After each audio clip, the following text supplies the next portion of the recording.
ஸ்தோத்திரம் பாடியே போற்றிடுவேன். தேவாதி தேவானை ராஜாதி ராஜனை வாழ்த்தி வணங்கிடுவேன். தேவாதி தேவானை ராஜாதி ராஜனை வாழ்த்தி வணங்கிடுவேன்.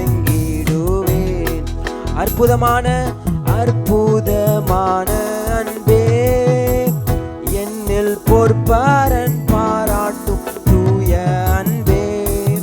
அற்புதமான அன்பே என்னில் பொறுப்பாரன் பாராட்டும் தூய அன்பே.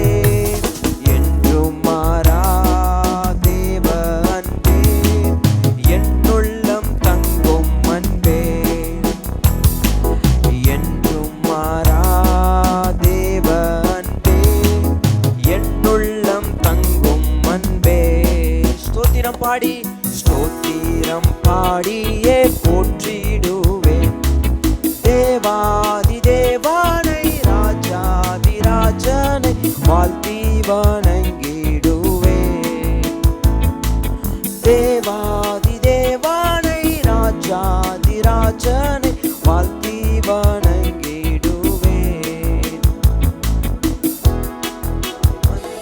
அன்பே பூவில் ஜீவன் தந்து என்னை மீட்ட அன்பே.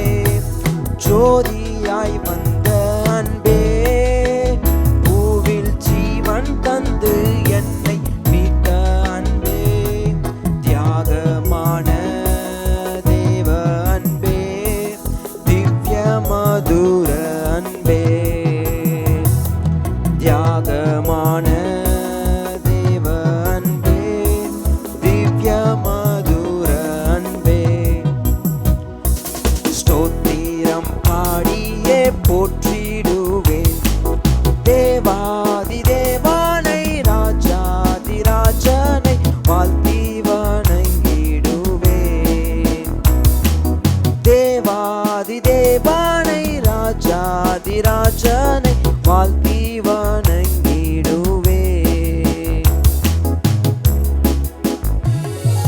மாய உலக அன்பை நம்பி மாண்ட என்னையும் மீட்ட அன்பே.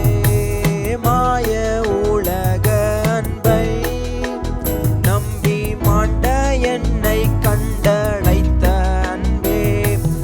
என்னை வென்ற தேவ அன்பே என்னில் பொங்கும் பேரன்பே.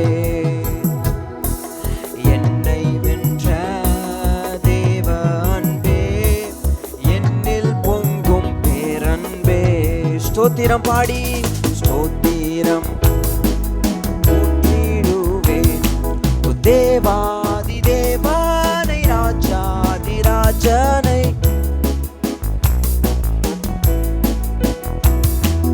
தேவாதி தேவானை ராஜாதி ராஜனை வாழ்த்தி வணங்கிடுவேன்.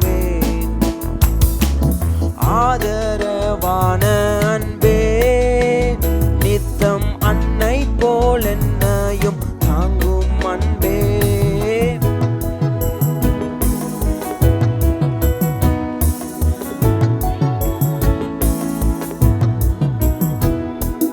உன்னதமா தேவ அன்பே உள்ளம் கவரும் அன்பே. உன்னதமான தேவ அன்பே. ஸ்தோத்திரம் பாடியே ஸ்தோத்திரம் பாடியே போற்றிடுவேன். தேவாதி தேவானை ராஜாதி ராஜனை வாழ்த்தி வணங்கிடுவேன். தேவாதி தேவானை ராஜாதி ராஜனை வாழ்த்தி வணங்கிடுவேன். வாக்கு மாறாத வாக்கு மாறாத அன்பே வாட்டை தந்தென்னை தேற்றும் அன்பே.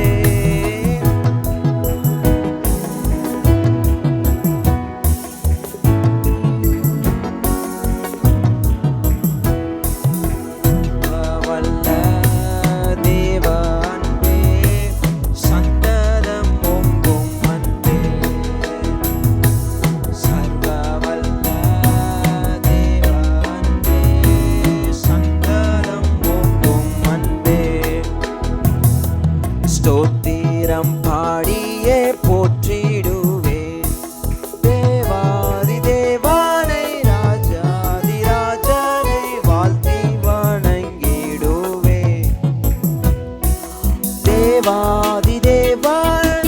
ராஜாதிராஜனை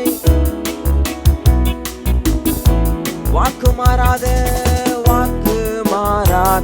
அன்பே திரு வார்த்தை ஊரை தன்னை கேற்றும் அன்பே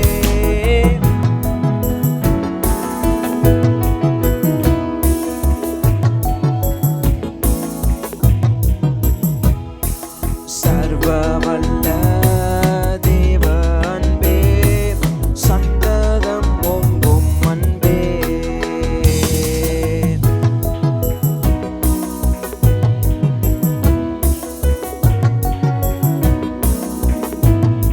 ஸ்தோத்திரம் ஸ்தோத்திரம் பாடியே போற்றிடுவேன் தேவாதி தேவனை ராஜாதி ராஜனை வாழ்த்தி வணங்கிடுவேன் தேவாதி தேவனை ராஜாதி ராஜனை வாழ்த்தி வணங்கிடுவேன். ஹல்லேலூயா. அவருடைய அன்பு இந்த உலகத்திலே மிக பெரிதான அன்பா இருக்கிறது. தேவன் தம்முடைய ஒரே பேரான குமாரனை விசுவாசிக்கிறவன் எவனோ அவன் கெட்டு போகாமல் நித்திய ஜீவனை அடையும்படிக்கு அவரை தந்தருளி இவ்வளவாய் உலகத்தில் அன்பு கூர்ந்தார். இயேசு கிறிஸ்துவை பார்க்கும்போது அவர் இந்த உலகத்துக்காக எவ்வளோ நம்ம மேலே எவ்வளவு அன்பு வைத்திருக்கிறார் என்பதை நம்மால் கண்டு கொள்ள முடியும். இயேசு கிறிஸ்து தான் தேவன் நமக்கு கொடுத்த ஒரு பெரிய பரிசாக இருக்கிறது. நம்ம வாழ்க்கையில் எந்த ஆசீர்வாதம் ஆண்டவர் கொடுத்தாலும் இயேசு கிறிஸ்துவை போல நமக்கு ஒரு ஆசீர்வாதம் இந்த உலகத்தில் வேற எதுவுமே இல்லை. அல்லேலூயா. மாறிடா எம்மானேசரே மாறாதவர் அன்பர் நாளுமே கல்வாரி சிலுவை மீதிலே காணுதே இம்மாண்பிதே. இயேசுவின் சிலுவையில் நான் அந்த அன்பை பார்க்கிறேன் என்று சொல்லி உற்சாகமாக நாம் பாடி ஆண்டவருடைய நாமத்தை மகிமைப்படுத்துவோம். மாறிடாய மானேசரே மாறாதவர் அன்பன் நாளுமே கல்வாரி சிலுவை மீதிலே காணுதேயும் மாண்பிதே. மாறிடாய மானேசரே மாறாதவர் அன்பன் நாளுமே கல்வாரி சிலுவை மீதிலே காணுதேயும் மாண்பிதே. இயேசுவின் மகா அன்பிதே அதிகாலம் அறியலாகுமோ இதற்கின ஏதும் பேரில்லையே ஏதும் பேரில்லையே. இயேசுவின் மகா அன்பிதே அதிகாலம் அறியலாகுமோ இதற்கின ஏதும் பேரில்லையே ஏதும் பேரில்லையே. பாவியாக இருக்கையிலே அன்பாய் மாறி உன்னை தேடி வந்தாரே ஈசன் என்றென்னை தள்ளாமலே நேசனாக மாற்றிடவே. பாவியாக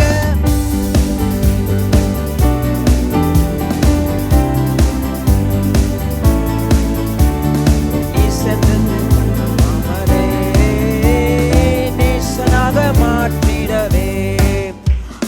இயேசுவின் மகா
விசுவாசம் நாடிடுமே, ஒரு காலம் ஒழியாதே. பயமதை யாவும் மாறினிலே சகித்திடுமே, விசுவாசம் நாடிடுமே, ஒரு காலம் ஒழியாதே. இயேசுவின் மகா அன்பிலே அதில் ஆழம் அறியலாகுமோ, இதற்கின ஏதும் வேறில்லையே, இன ஏதும் வேறில்லையே, இதற்கின ஏதும் வேறில்லையே, இன ஏதும் வேறில்லையே. ஹல்லேலூயா. இந்த இளையகுமாரன் அப்பா விட்டு போய் பன்றைக்கு போடுகிற தவிடு கூட கிடைக்காம இருக்கும் பொழுது, நான் அப்பாவுக்கு பரத்துக்கு விரோதமாகவும் என்னுடைய பிதாவுக்கு என்னுடைய அப்பாவுக்கு விரோதமாகவும் நான் பாவம் செய்து விட்டேன் என்று சொல்லி தன்னுடைய உள்ளத்தில் அறிந்து ஒரு முடிவு எடுக்கிறாரு. மறுபடியும் நான் வீட்டிற்கு செல்ல வேண்டும் என்று சொல்லி, என்னுடைய வீட்டில் இருக்கிற அந்த வேலைக்காரர்கள் கூட நல்ல பூர்த்தியான சாப்பாடு சாப்பிடுகிறார்களே என்று சொல்லி, அப்படி அந்த மனிதன் அந்த இளையகுமாரன் யோசித்து அந்த தெருவழியாக அங்கே தூரத்துலேருந்து நடந்து வரும் பொழுது அந்த தகப்பன் தூரத்திலிருந்து கண்டு, அந்த இடத்துல வாசித்து பார்த்தீங்கன்னா, ஓடி போய் கட்டி அணைத்து முத்தம் செய்து வீட்டிற்கு அழைத்து வந்து வீட்டுக்கு வந்து சொல்லும்போது அந்த பையன் அங்கேருந்து யோசிச்சுட்டு வருவான், நம்ம அப்பா கிட்ட என்ன சொல்லலாம்னு சொல்லி, நான் பரத்துக்கு விரோதமாகவும் உமக்கு விரோதமாகவும் பாவம் செஞ்சுட்டேன், இனிமேட்டு நீங்கள் என்னை மகன்னு சேர்க்கறதுக்கு கூட நான் தகுதி இல்லை, என்னை ஒரு வேலைக்காரனாக வச்சுக்கோங்கப்பா அப்படின்னு சொல்லி அந்த டைலாக் அவர் யோசிச்சுட்டே வந்து சொல்கிறாரு. அவங்க அப்பா எதுவுமே பேசலை. நேராக வேலைக்காரர்களை பார்க்குறாரு. இவனுடைய வஸ்திரத்தை, பழைய வஸ்திரத்தை கலற்றி புதிய வஸ்திரத்தை இவனுக்கு உடுத்துவீங்க, ஒரு நல்ல மோதிரத்தை எடுத்து வந்து அவனுக்கு நல்ல ஒரு முத்திரை மோதிரத்தை மறுபடியும் மகன் என்கிற அந்த அதிகாரத்தை கொடுத்து, ஒரு இளங்கன்றை அடித்து ஒரு நல்ல ஒரு விருந்தை ஏற்படுத்துங்க. இவன் மரித்தான், மறுபடியும் உயிர்ப்பித்திருக்கிறான், காணாமற் போனான், மறுபடியும் காணப்பட்டான் என்று சொல்லி நம்ம புசித்து கொண்டாடுவோம் என்று சொன்னார்கள். அதே போலதான் நாமளும் அக்கிரமங்களினாலும் பாவத்தினாலும் மரித்திருந்த நம்மை கிறிஸ்துவானவர் நம்மை உயிர்ப்பித்திருக்கிறார். அல்லேலூயா.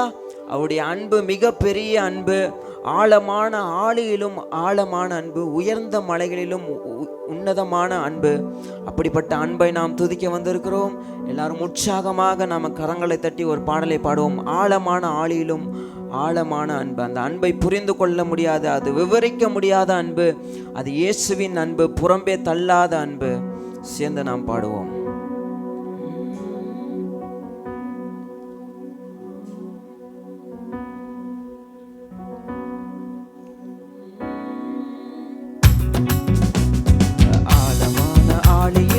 ஆழமான அன்பு, உயர்ந்த மனிதனிலும் உயரமான அன்பு, அளந்து பார்க்க முடியாத அளவிலாத அன்பு, விவரிக்க முடியாத அற்புத அன்பு. ஆழமான ஆழியிலும் ஆழமான அன்பு, உயர்ந்த மனிதனிலும் உயரமான அன்பு, அளந்து பார்க்க முடியாத அளவிலாத அன்பு, விவரிக்க முடியாத அற்புத அன்பு.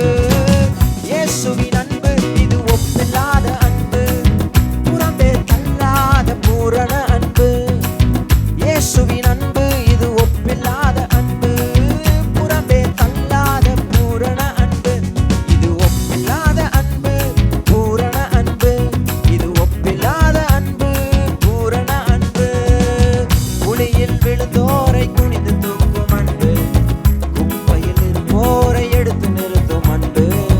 குழியில் விழுந்தோரை குனிந்து தூக்கும் அன்பு, குப்பையில் இருப்போரை எடுத்து நிறுத்தும் அன்பு. ஒடுக்கப்பட்டோரை உயர்த்திடும் அன்பு, எந்த காலத்திலும் மாறாத அன்பு. ஒடுக்கப்பட்டோரை உயர்த்திடும் அன்பு, எந்த காலத்திலும் மாறாத அன்பு.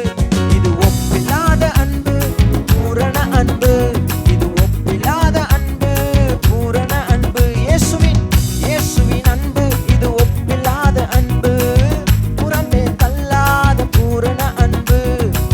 இயேசுவின் அன்பு இது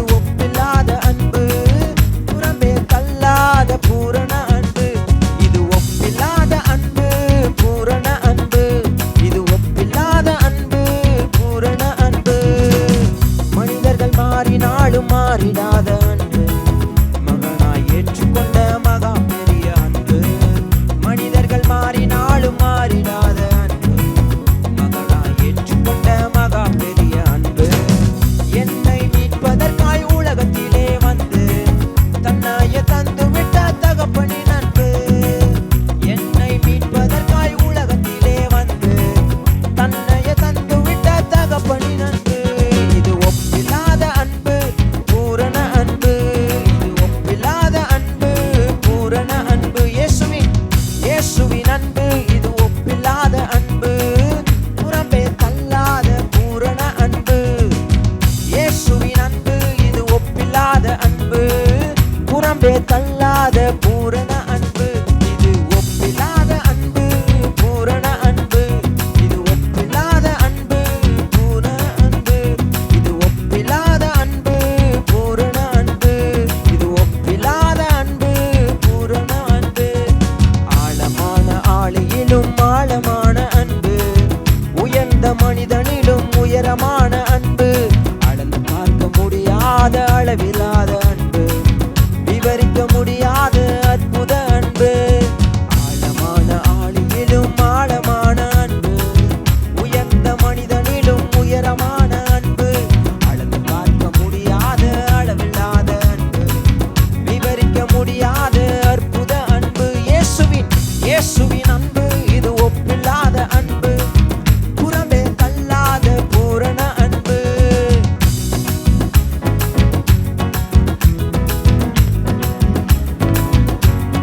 ஒப்பில்லாத இது ஒப்பில்லாத அன்பு, பூரண அன்பு.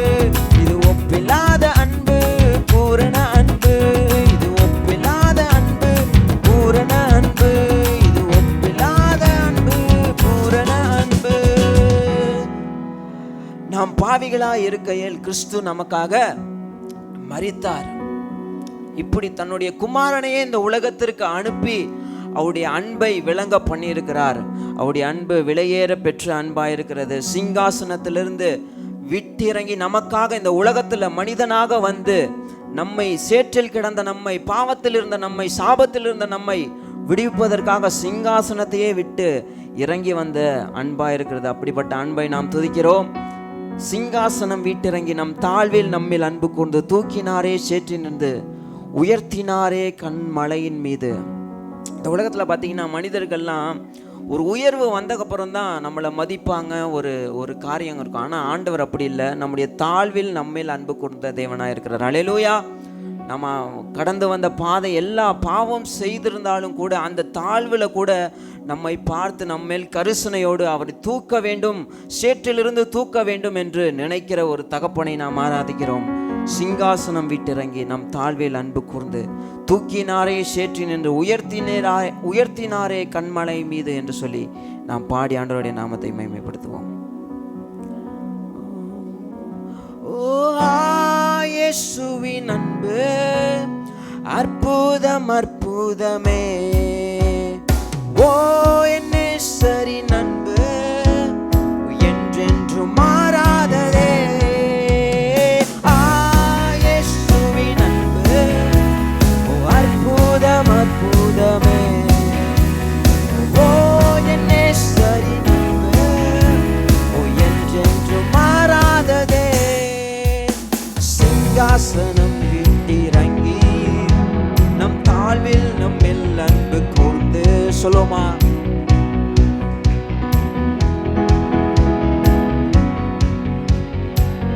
தூக்கினாரே தூக்கினாரே சேற்றி நின்று உயர்த்தினாரே கண்மலை மீது.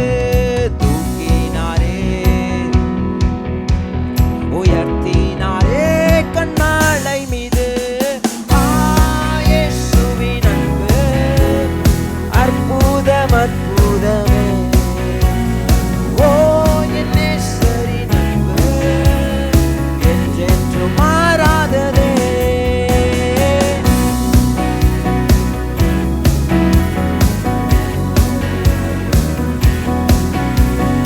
ஓ என் நேசரின் அன்பு என்றென்றும் மாறாததே. என் குற்றங்கள் யாவையும் நீக்கிடவே என்னிடத்தை அவர் ஏற்றுக்கொண்டார்.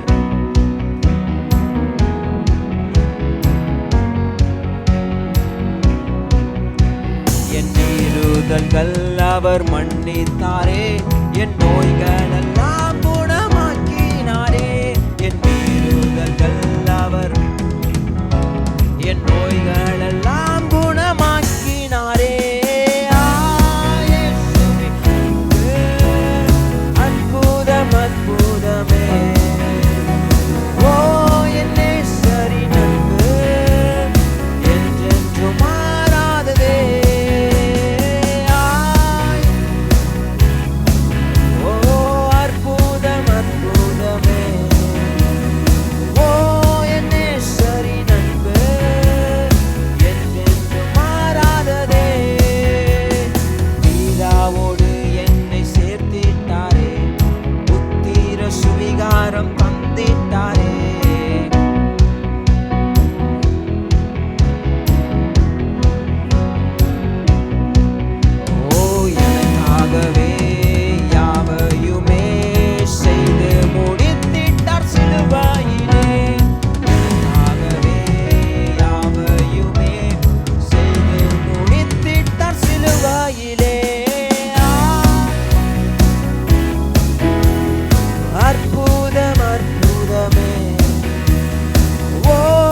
செய்கிறார்.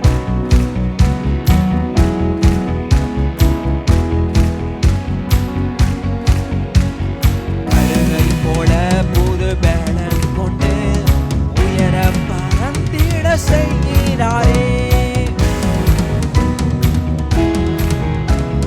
உயர பறந்திட செய்கின்றாரே.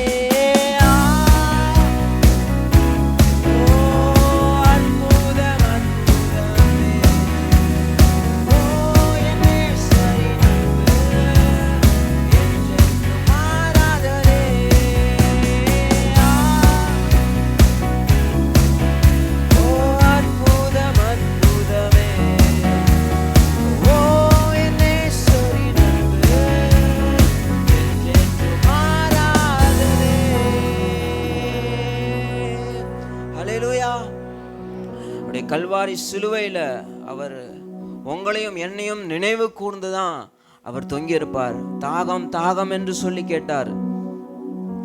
ஏலி ஏலி சபக்தானி, என் தேவனே ஏன் என்னை கைவிட்டீர் என்று சொல்லி இயேசு தொங்கினார் சிலுவையில், உங்களுடைய பாவங்களுக்காக, என்னுடைய பாவங்களுக்காக.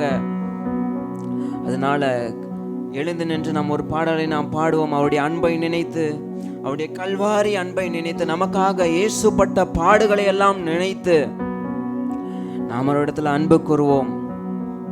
அவருடைய கற்பனைகளை கை கொள்வது தான் அவர் மேல் நாம் செலுத்துகிற அன்பாக இருக்கிறது. அதனால இந்த நாளில் நாம் ஒப்பு கொடுப்போம். ஆண்டவரே, என்னுடைய வாய் அளவில், வார்த்தை அளவில் நான் உன் மீது அன்பு செலுத்தக்கூடாது. என்னுடைய வாழ்க்கை மூலியமாக உன் மீது நான் அன்பு செலுத்த வேண்டும் அப்பா. உம்முடைய கற்பனைகள் கட்டளைகளை நான் கை கொள்வதன் மூலம் என்னுடைய அன்பை நான் வெளிக்காட்ட வேண்டும் அப்பா. அப்படிப்பட்ட வாழ்க்கை வாழ எனக்கு உதவி செய்யுங்க என்று சொல்லி அவரை நாம் பார்த்து கேட்போம்.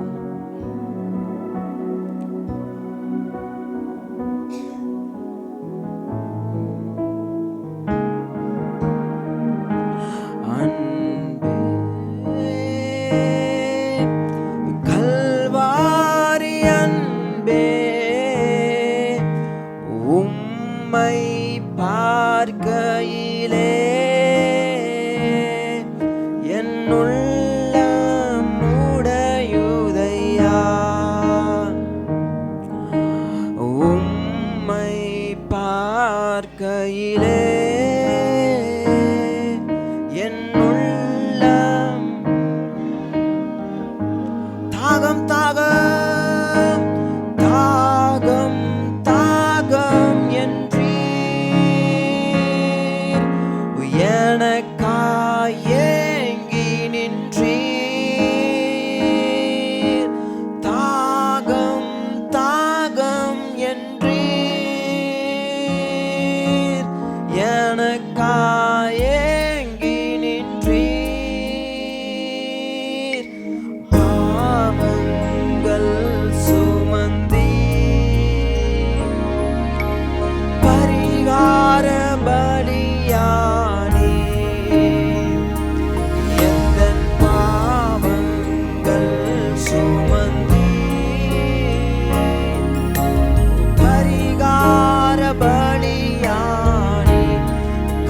பார்க்கின்றேன், காயங்கள் பார்க்கின்றேன், கண்ணீர் வடிக்கின்றேன்.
இரக்கம் பெரியது, உங்க கிருபை பெரியது, உங்க தயவு பெரியது. சொல்லுமா, உங்க அன்பு பெரியது, உங்க இரக்கம் பெரியது, உங்க கிருபை பெரியது, உங்க தயவு பெரியது. அநாதி ஸ்நேகத்தால் என்னை நேசித்தீரையா, காருண்யத்தினால் என்னை இழுத்து கொண்டீரே. அநாதி ஸ்நேகத்தால் காருண்யத்தினால் என்னை இழுத்து கொண்டீரே. அநாதையாக அலைந்து என்னை தேடி வந்தீரே. அன்பு காட்டி அரவணைத்து காத்து கொண்டீரே. அநாதையாய் அலைந்த என்னை தேடி வந்தீரே. அன்பு காட்டி அரவணைத்து காத்து கொண்டீரே. உங்க அன்பு பெரியது, உங்க இரக்கம் பெரியது, உங்க கிருபை பெரியது, உங்க தயவு பெரியது, உங்க அன்பு பெரியது.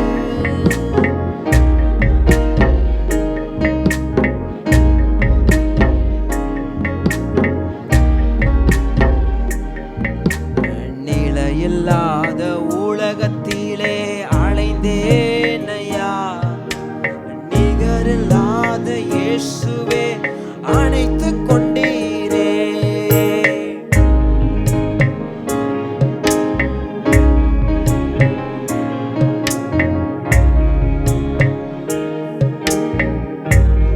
தாயின் கருவில் தோன்றும் முன்னே தெரிந்து கொண்டீரே. தாயை போல ஆற்றி தேற்றி அரவணைத்தீரே. தாயின் கருவில் தோன்றும் முன்னே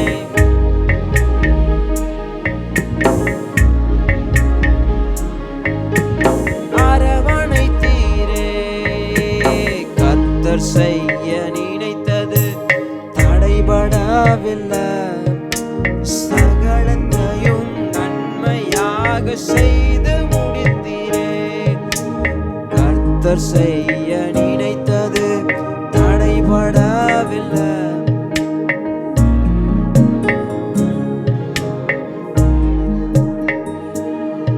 உங்க அன்பு பெரியது, உங்க இரக்கம் பெரியது, உங்க கிருபை பெரியது, உங்க தயவு பெரியது, உங்க அன்பு பெரியது, உங்க இரக்கம் பெரியது, உங்க கிருபை பெரியது, உங்க தயவு பெரியது. நடத்தி வந்த பாதைகளை நினைக்கும் போதெல்லாம் கண்ணீரோடு நன்றி சொல்லி துதிக்கிறேனையா.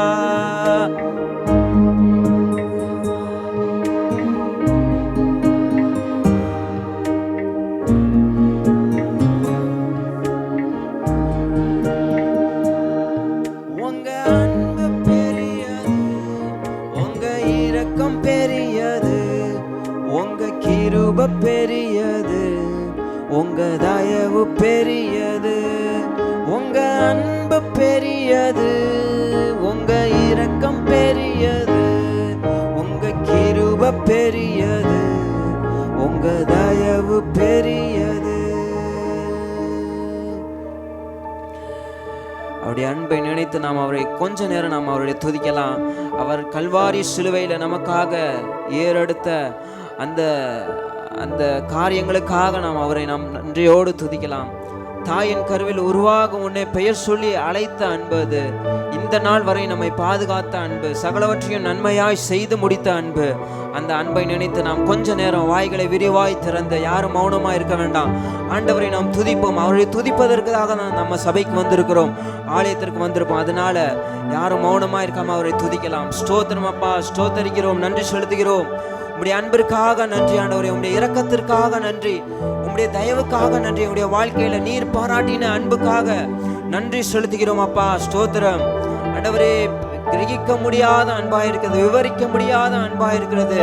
உடைய சொந்த குமாரன் என்றும் பாராமல் இந்த உலகத்துல எங்களுக்காக அனுப்பினீரே. நன்றி அப்பா, நன்றி அப்பா. ஸ்தோத்திரம் அப்பா, ஸ்தோத்திரம் ஆண்டவரே, ஸ்தோத்திரம். உண்மையில் நாங்கள் அன்பு செலுத்துகிறோம் அப்பா. எந்த நாளிலுமே உண்மை நாங்கள் துக்கப்படுத்த மாட்டோம் ஆண்டவரே. துக்கப்படுத்தின காரியங்கள் எல்லாவற்றையும் மன்னிங்க ஆண்டவரே. கற்பனைகளை கட்டளைகளை கை கொண்டு உம்மிடத்துல உண்மையாய் அன்பு செலுத்த எங்களுக்கு நீர் கிருபை தருவீராக. ஸ்தோத்திரம், ஸ்தோத்திரம், ஸ்தோத்திரம், ஸ்தோத்திரம். ஹல்லேலூயா, ஹல்லேலூயா. நன்றி தகப்பனே, நன்றி ஆவியானவரே. ஸ்தோத்திரம்.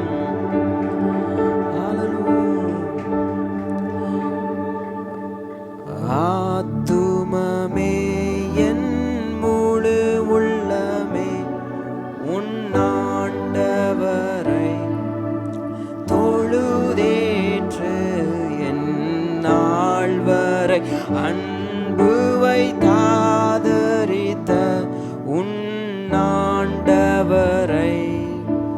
தொழுதேற்று. ஆத்துமமே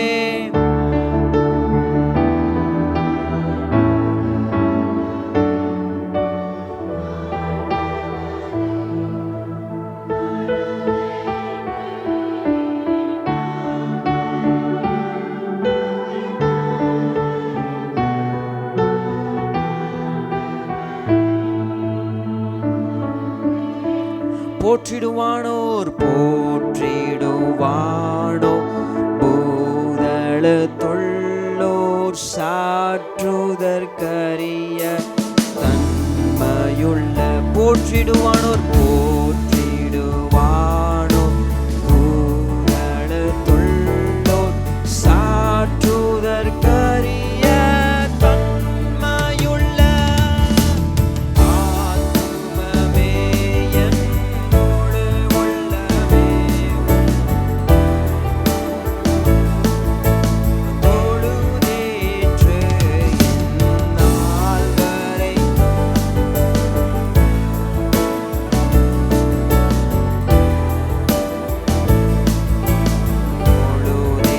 தலைமுறை தலைமுறை தலைமுறை தலைமுறை தாங்கும் வினோத உலகம் முன் தோன்றி ஒளியாத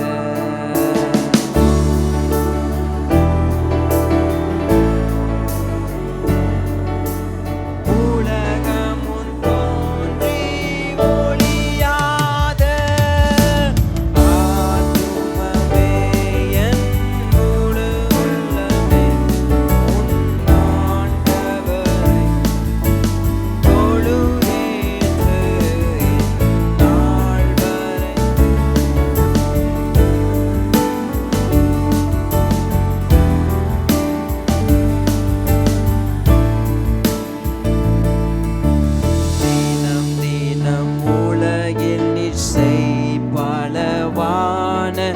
வீணை போரு தருளும் மேலான தினம்.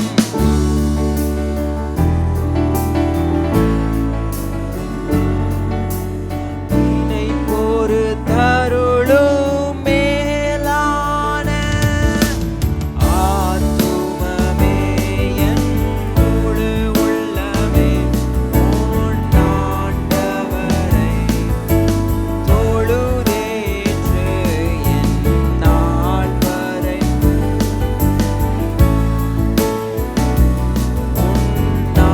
உன்னாண்டவரை தொழுதேற்று. ஆத்துமமே என் முழு உள்ளமே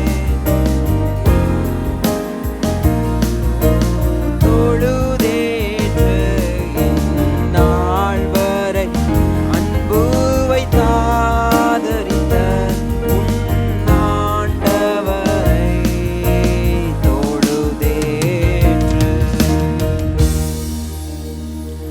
ஆமாண்டவரே, இந்த நாள் வரை எங்களை ஆதரித்து வந்த உம்முடைய அன்பு அப்பா, தாயின் கருவில் எந்த நாளில் நாங்கள் தோன்றினோமோ, கருவில் நாங்கள் தோன்றினோமோ, அந்த நாளிலிருந்து உம்முடைய அன்பு எங்களை சுமந்து கொண்டு வருகிறது.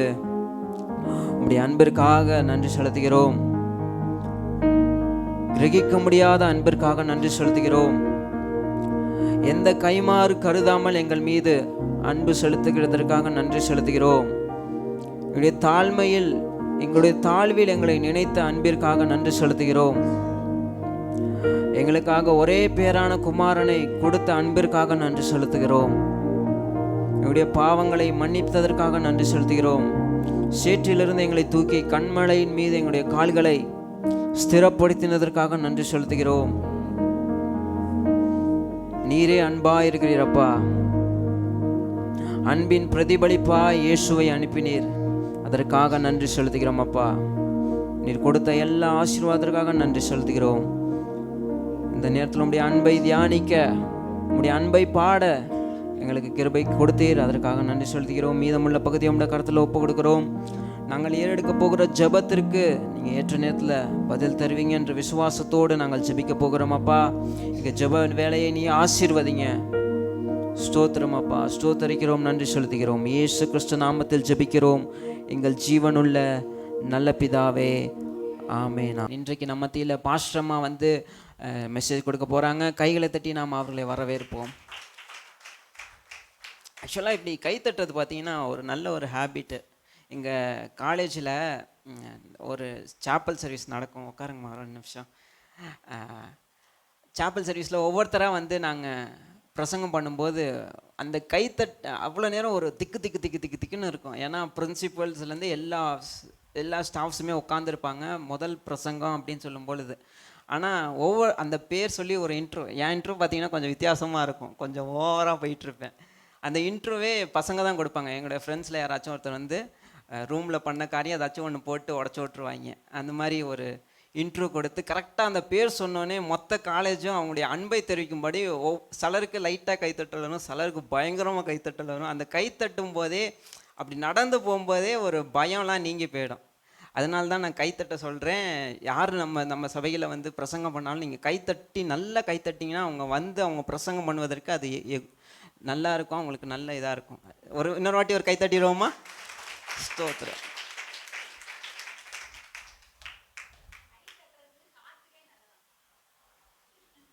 அல்லேலூயா, அல்லேலூயா.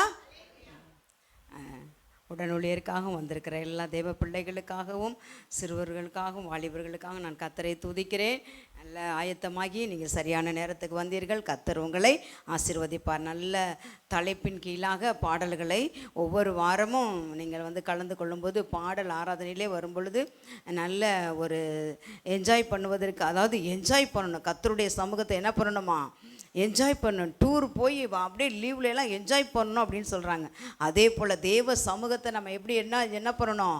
நல்லா ஹாப்பியாக என்ஜாய் பண்ணுறது தான் தேவனுடைய சமூகம். நல்ல பாடல் ஆராதனை. கர்த்தருக்கே மகிமை உண்டாவதாக. இந்த நாளிலும் கர்த்தருடைய வசனத்துக்கு நேராக நாம் கடந்து செல்லலாம். நீங்கள் சொன்னது போல் பாஸ்ட் இல்லாதனால எல்லாருக்கும் ஒரு பெருமை போல் இருக்குன்னு ஒரு சிலர் சொன்னாங்க. தேவன் நம்ம மத்தியில் இருக்கிற பாஸ்ட்டுக்கு இன்றைக்கி கூட நான் சர்ச்சுக்கு வரணும், இன்னைக்கு சர்ச்சுக்கு வரணும் அப்படின்னு சொல்லி என்கிட்ட சின்ன பிள்ளைங்க சொல்லுவாங்க பாருங்கள். அது போல் சொன்னாங்க. நல்ல இப்போ வாக் பண்ணுறாங்க, ஸ்டிக்கு வச்சு வாக் பண்ணுறாங்க. இந்த 1 மந்த் அப்படி நடந்து இன்னும் ஒரு 50 பேஜ் அப்படி கொஞ்சம் கொஞ்சமாக மாறுச்சுன்னா நல்ல பலன் இருக்கும்போது டக்குன்னு படி இறங்கி அவங்க வந்துடுவாங்க. நல்ல தேறி வந்துட்டுருக்காங்க, நல்ல ரிப்போர்ட்டு கொடுத்துருக்குறாங்க. அவங்களுக்கு ரொம்ப ஆசை அவங்களையெல்லாம் பார்க்கணும், ஜெபிக்கணும், நல்ல வசனத்தை கொடுக்கணும். எங்களுக்கெல்லாம் இந்த மாதிரி பாஸ்டர் நல்ல செய்தி கொடுப்பாங்க. நல்ல ஆப்ரேஷன் சிசரியன் பண்ணுற மாதிரி தான், என்னது ஆப்ரேஷன் பண்ணுவாங்களே, நல்லா கட் பண்ணி என்னென்னத்தை எடுக்கணும் வைக்கணும், அப்படிப்பட்ட செய்தி தான். ஆனால் நமக்கு அப்படி கிடையாது. நாங்கள்லாம் இப்போ டாக்டர்ஸ்லேயே பல தரப்பட்டவங்க இருப்பாங்க, பார்த்துருக்கீங்களா? அதே மாதிரி ஹாஸ்பிட்டலில் போனால் ஃபஸ்ட்டு ஓபி சீட்டு போடுவாங்க. அவங்களும் ஹாஸ்பிட்டல் தான் ஒர்க் பண்ணுறாங்க. அப்புறம் ஒருத்தர் என்ன பண்ணுவாங்க, பிளட் எடுப்பாங்க கொஞ்சம் குத்தி. ஒரு செகண்டில் பார்த்தீங்கன்னா 1 மணி நேரத்தில் ஒரு பொண்ணு, வாலிப பொண்ணு, ஒரு 100 பேத்துக்கு டக்குன்னு குத்தும் பிளட் எடுக்கும், போயிட்டு வாங்க டக்குன்னு குத்தி பிளட்டு. எங்களுக்கெல்லாம் நிறைய பேருக்கு பிளட் எடுத்துச்சு. அது எடுத்து பிளட்டு கொடுத்து ரிசல்ட்டை கொடுத்துரும். அவ்வளோதான் அதனுடைய வேலை. சிலர் என்ன பண்ணுவாங்க, இந்த மருந்து மாத்திரைகளை கொடுப்பாங்க. சிலர் இந்த மாதிரி இருக்குது, இப்படி இருக்குது, இதுக்கு ஆப்ரேஷன் பண்ணணும் அப்படின்னு சொல்லிட்டு சிலர் போய் ஆப்ரேஷனே பண்ணி அதை வந்து சரிப்படுத்துவாங்க. அதுபோல் ஆப்ரேஷன் பண்ணுறதெல்லாம் பாஸ்ட்டு பார்த்துக்குவாங்க. நமக்கு ஆப்ரேஷன் பண்ணுற டியூட்டி கிடையாது.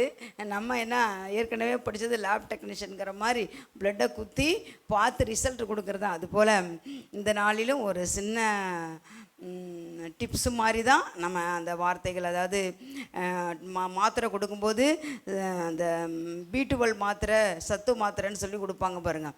அது மாதிரி தான் இன்றைக்கி ஒரு சத்து மாத்திரை, ஒரு சிறப்பு மாதிரி நீங்கள் எடுத்துகிட்டு போகணும். அதை டெய்லி என்ன பண்ணணும், குடிக்கும்போது அது என்ன பண்ணும், அநேக பலவீனங்களில் நமக்கு அந்த பலன் கொடுக்கும். அல்லேலூயா. எத்தனை பேர் உற்சாகமாக இருக்கிறீங்க? அல்லேலூயா. கர்த்தர் நம்ம மத்தியில் இருக்கா. ஜீவ வார்த்தை நம்மிடத்தில் இருக்குது. எல்லாரும் எடுத்து வந்திருக்கிறது ஜீவனுள்ள தேவனுடைய வசனம். அதனால் இந்த வார்த்தை என்றைக்கும் மாறாது, அழியாது. நிச்சயமாக அது உங்களுக்கும் எனக்கும் பெரிய ஆசீர்வாதத்தை கொண்டு வரும். அதனால் எடுத்து வாசிக்கலான்னு சொன்னால் தானே சொல்ல முடியும். எடுத்து வாசிக்கலாம், சீக்கிரமாக வாசிக்கலாம். அப்படின்னோடனே ஒரு அட்டென்ஷன் வந்துடணும். தம்பி சொன்னது போல் ஒரு அட்டென்ஷன் நமக்கு எப்போவுமே கவனமாக. சில காரியத்திலெல்லாம் ஆண்டவர் பார்க்கும்போது கவனித்து பாருங்கள், யோசித்து பாருங்கள், சிந்தித்து பாருங்கள் அப்படின்னு சொல்லிட்டு நிறைய வார்த்தைகள் வரும். அது குறித்து அப்புறமா பார்க்கலாம். அதுபோல் நம்ம ரொம்ப கவனிக்கும் பொழுது நிறைய வார்த்தைகள் நமக்கு உள்ளே போகும். அந்த வார்த்தை நம்மளை தேற்றும், ஆசீர்வதிக்கும். எடுத்து வாசிக்கலாம். 2 ராஜாக்கள் 2ஆம் அதிகாரம் 14வது வசனம்.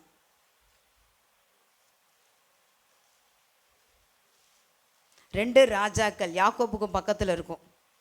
எடுத்து வாசிங்க. ம் ம் ம் ம்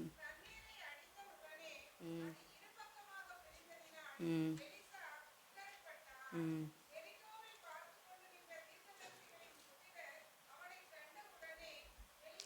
போதும் 14 மாத்திரம் நல்லா தெளிவாக வாசிங்க. ம்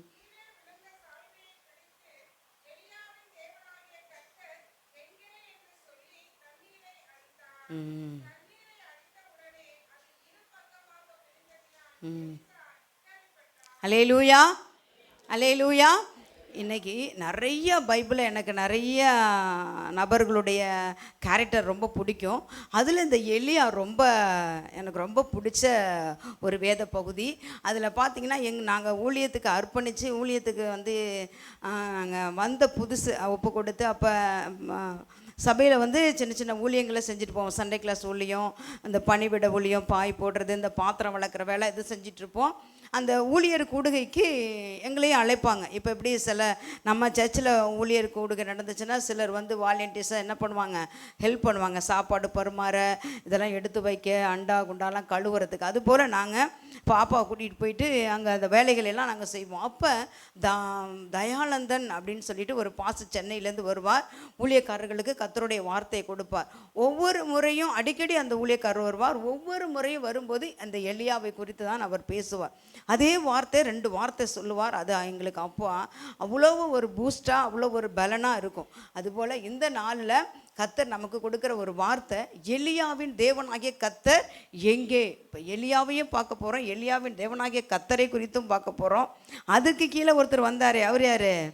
எலிசாவை குறித்தும் வேகமாக நம்ம பார்த்து, உங்களை எல்லாருக்கும் நல்ல தெரிந்த பகுதி.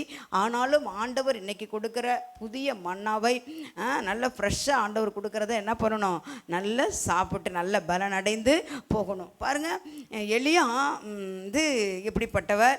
எலிசா வந்து இப்போ சொல்கிறார், அவருடைய காலங்களில் அந்த நேரத்தில், அவர் இல்லாத நேரத்தில் எடுத்து அந்த காரியத்தை எடுத்து சொல்கிறாரு.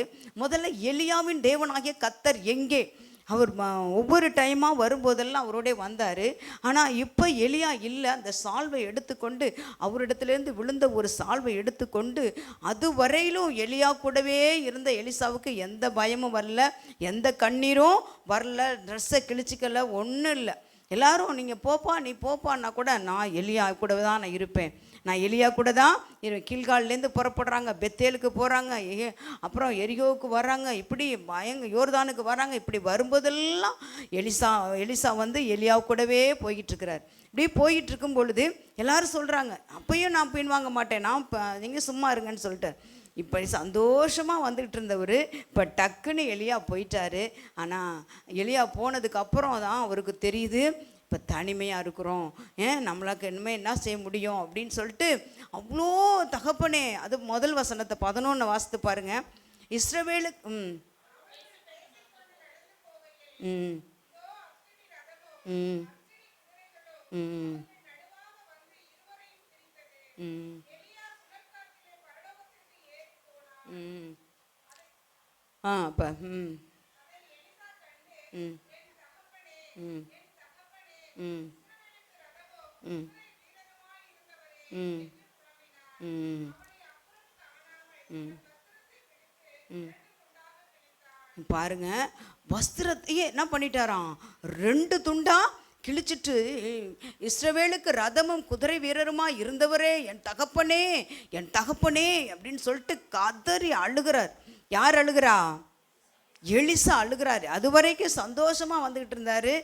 என்ன வேணும்னு கேட்கும்போது எனக்கு ரெட்டிப்பான வரம் இருந்தால் போதும் அப்படின்னு சொல்லி சந்தோஷமாக வந்துக்கிட்டு இருந்தார். இப்போ எலியா எடுத்துக்கொள்ளப்படும் பொழுது எலிசா நேரடியாக டைரெக்டாக பார்த்தது யார்?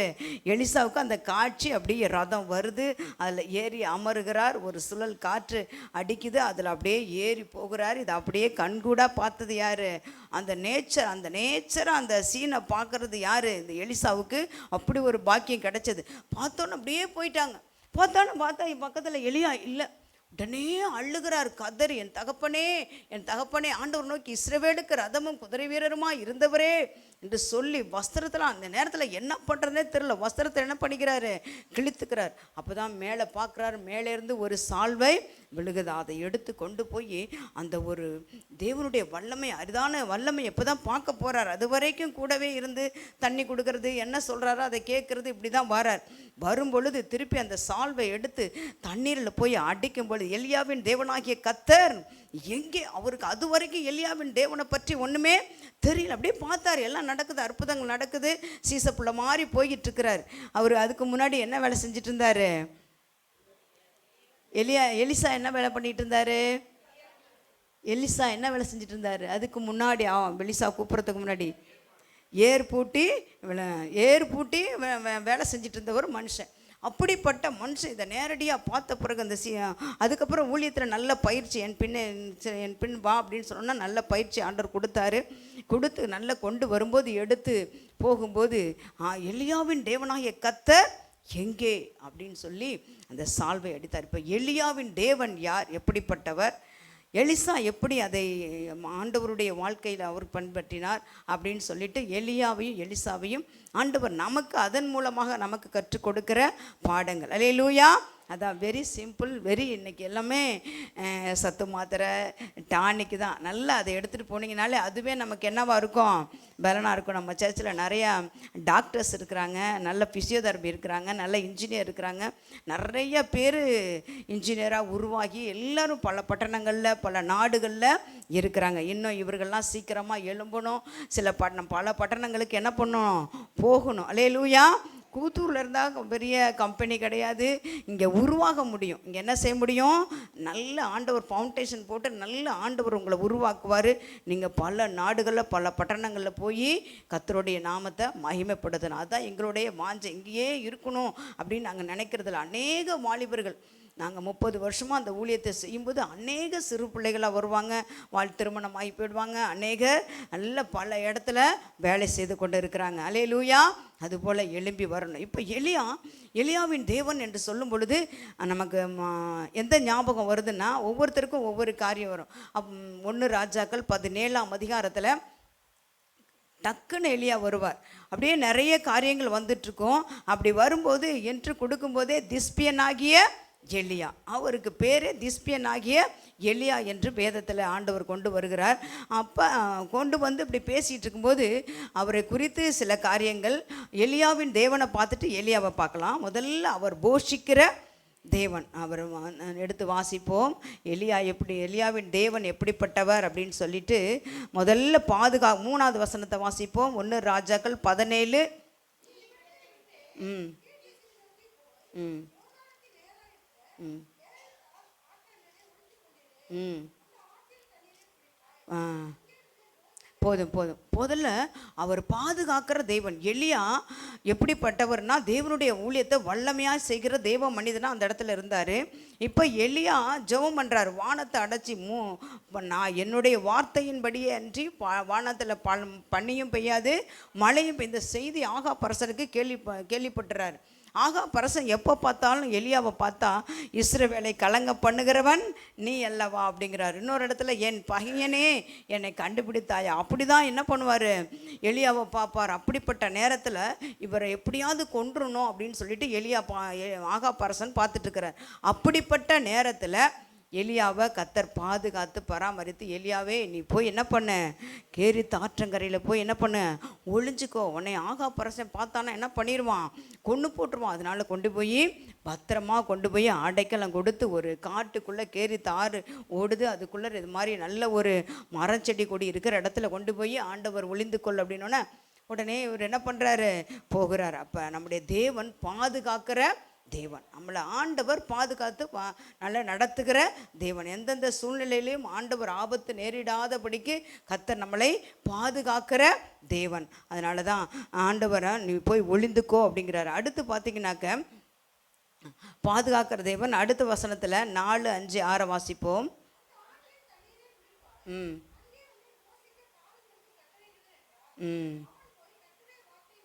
ம் ம் ம் ம்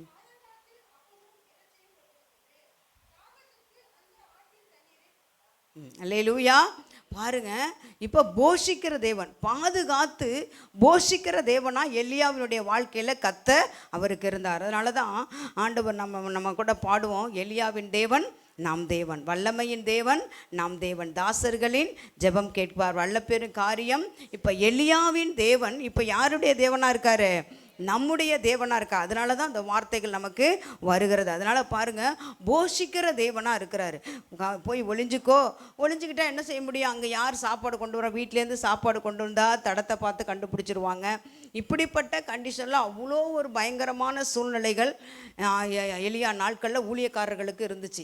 அந்த நேரத்தில் நீ போய் ஒளிஞ்சிக்கோ, உன்னை போஷிக்கும்படி என்ன பண்ணுவேன், காகங்களுக்கு கட்டளை. எவ்வளோ கிரேட்டு ஞானம் ஆண்டவருக்கு, எவ்வளோ அவங்களுக்கு யாராவது சாப்பாடு வேற ஒருத்தர் மூலம் வந்துச்சுன்னா கண்டிப்பாக தெரிஞ்சிடும், தடம் தெரிஞ்சிடும், யார் எங்கே கொண்டு போகிறா, என்ன சமையல் எல்லாம் தெரிஞ்சிடும். அப்படிப்பட்ட நேரத்தில் உன்னை போஷிப்பதற்கு நான் காகங்களுக்கு கட்டளையிடுவேன் அப்படின்னு சொல்கிறாரு. காகங்கள் வந்து காலையிலும் மாலையிலும் அப்பமும் இறைச்சியும் தந்து நல்ல ஆண்டவர் போஷிக்கிறார். காலையிலே நல்லா அவர் காலையில் எழுந்திரிப்பார், துதிப்பார், ஜெபிப்பார், பாடுவார், டைரெக்டாக சாப்பாடு ரெடியாக வந்துடும். இவ்வளோ அருமையாக சாதாரண சாப்பாடு வராது. அது எப்படி வரும், அப்பமும் இறைச்சியும். அப்பம் அந்த காக்கா சாப்பிடுதோ இல்லையோ எல்லாம் பறந்து வரும், எல்லாம் பறந்து வந்து எலியா இருக்கிற இடத்துல கொடுத்துட்டு போகும். அப்போ காக்கா எங்கே பறக்குது, இந்த காக்கா எங்கே போகுதுன்னு யாருமே என்ன பண்ண முடியாது, தெரிஞ்சிக்கவே முடியாது. அப்படிப்பட்ட நேரம். ஆனால் காக்கா அங்கேயே நல்ல விருந்து சாப்பாடு மாதிரி நல்ல நீட்டாக நடக்குது. ஆனால் ஆகாப்புக்கு இன்னும் தெரியல, எங்கேயோ போய் ஒளிஞ்சு பட்டினியாக கிடக்கிறான் அப்படின்னு நினச்சிட்டு இருப்பார். அப்படிப்பட்ட நேரத்தில் கர்த்தர் நம்மளை போஷிக்கிற தேவன். இஸ்ரவேல் ஜனங்கள் வனாந்தரத்தில் வந்தாலும் ஆண்டவர் அவர்களுக்கு மன்னாவை கொடுத்து போஷித்தார். அல்லேலூயா. ஒவ்வொரு நேரத்திலும் ஆண்டவர் அற்புதமாய் ஆண்டவர் நடத்துகிறதே, போஷிக்கிறதே அற்புதமாக இருக்கும். வனாந்தரத்தில் தாவீது நடந்து போவார், தன்னுடைய மகன் துரத்தும் பொழுது. அப்போ அவ்வளோ கஷ்டப்பட்டு செருப்பு கூட இல்லாமல் எடுத்து வேகமாக ஓடுவார். அப்போ தண்ணி பாட்டில் கொண்டு போயிருக்க மாட்டார், சாப்பாடு கொண்டு போயிருக்க மாட்டார், ஒன்றும் கொண்டு போகல. ஆனால் ராஜா ஓடுறாரே அப்படின்னு சொல்லி கேள்விப்பட்டு அதில் ஒரு மனிதன் எடுத்துகிட்டு வந்து நல்ல மெத்தை, நல்ல கலகங்கள், நல்ல சாப்பாடு, நல்ல ஆடு எடுத்துகிட்டு வந்து எல்லா பயிர், வறுத்த பயிர், பெரும் பயிர், எல்லா கோதுமை எல்லாத்தையும் எடுத்துகிட்டு வந்து வனாந்தரத்தில் தாவீதை கர்த்தர் போஷிக்கிறார். அல்லேலூயா. நம்முடைய தேவன் போஷிக்கிற தேவன். உசிதமான கோதுமைனாலும் கண்மலை தேடினாலும் நம்மளை என்ன பண்ணுவார்? போஷிக்கிற தேவன். அதனால தான் கர்த்தர் எலியாவை ஆண்டவர் போஷிக்கிறார். ஒரு முறை படுத்து போதும் கர்த்தாவே என் ஜீவனை எடுத்துக்கொள்ளுன்னு சொல்லிட்டு இருக்கும்போது, படுத்திருக்கும்போது அங்கே சாப்பாடு கொண்டு வரதுக்கு ஆளே இல்லை. யார் வந்தா? தூதன் வந்தா. நல்ல சத்தமாக சில ஆன்சர் நீங்கள் பண்ணணும். நல்ல விழிப்பாக இருப்பதற்காக உங்களுக்கும் ஒரு தொடர்போடு நீங்கள் இருக்கும்போது அந்த வசனம் நமக்கு பதியும். அப்படியே கேட்டுகிட்டே இருந்தால் கூட மறந்துடும். நம்ம அதில் ஒரு ஆன்சர் பண்ணும்போது அந்த வார்த்தை நமக்கு என்ன பண்ணும்? மறக்காமல் இருக்கும். நம்ம கூட ஆன்சர் பண்ணியிருக்கோமே அப்படின்னு பாருங்கள். அந்த இடத்துல ஆண்டவர் அற்புதமாய் அவர்களை போஷிக்கிறார். தூதன் வந்து தட்டி எழுப்பி, எலியா போஜனம் பண்ணு, என்னப்பா இங்கே இருக்கிற, போஜனம் பண்ணு அப்படின்னு சொல்லிட்டு ஒரு செம்பில் தண்ணி, எங்கேருந்து தான் அந்த செம்பு வந்துச்சு, எங்கே தான் செம்பை போட்டு போனார் எலியா அப்படின்னு ஒன்றுமே தெரிலன்னா அந்த செம்பை கண்டுபிடிக்கலேன்னு கூட நான் நினைப்பேன். என்னென்னத்தையோ பேழையை கண்டுபிடிச்சிட்டேன்றாங்க, நிறைய பொருட்கள் கண்டுபிடிச்சிட்டாங்க. ஆனால் பாருங்கள், அந்த இடத்துல அந்த செம்பில் தண்ணியை கொண்டுக்கிட்டு தூதன் தண்ணியையும் எடுத்துக்கிட்டு தலையில் சுடப்பட்ட நல்ல ஏஜ் ஆகிட்டார். நம்ம சில நேரத்தில் அப்போ இறைச்சி எண்ணெயில் வறுத்த எல்லாம் சாப்பிடலாம். சில நாள் ஆனாக்க என்ன பண்ணுவோம்? என்ன ஊற்றாத, அதை ஊற்றாதன்னு சொல்லுவோம். அதுபோல் ரொம்ப தலையில் சுடப்பட்ட அப்பத்தை எடுத்து நல்ல தண்ணீரை கொண்டு வந்து சூடாக, அதுவும் எப்படி இருக்கும்? சூடாக நல்லா சப்பாத்தி போட்டோன்னா ஒன்றும் தொட்டுக்கிறது இல்லை. அந்த சூடாகவே அந்த சுட இந்த கையில் வச்சு சூடாக சாப்பிட்டு பழக்கம் பாருங்கள். அப்படி சூடாக சாப்பிட்ற ஒரு போலருக்கு சூடாக அப்பமும் தண்ணியை கொண்டாந்து கொடுத்து நல்ல ஆண்டவர் போஷிக்கிற தேவன், நம்முடைய தேவன் போஷிக்கிற தேவன். ஒரு கரங்களை தட்டி உற்சாகமாக பாடுவோமா? எலியாவின் தேவன் நம் தேவன்,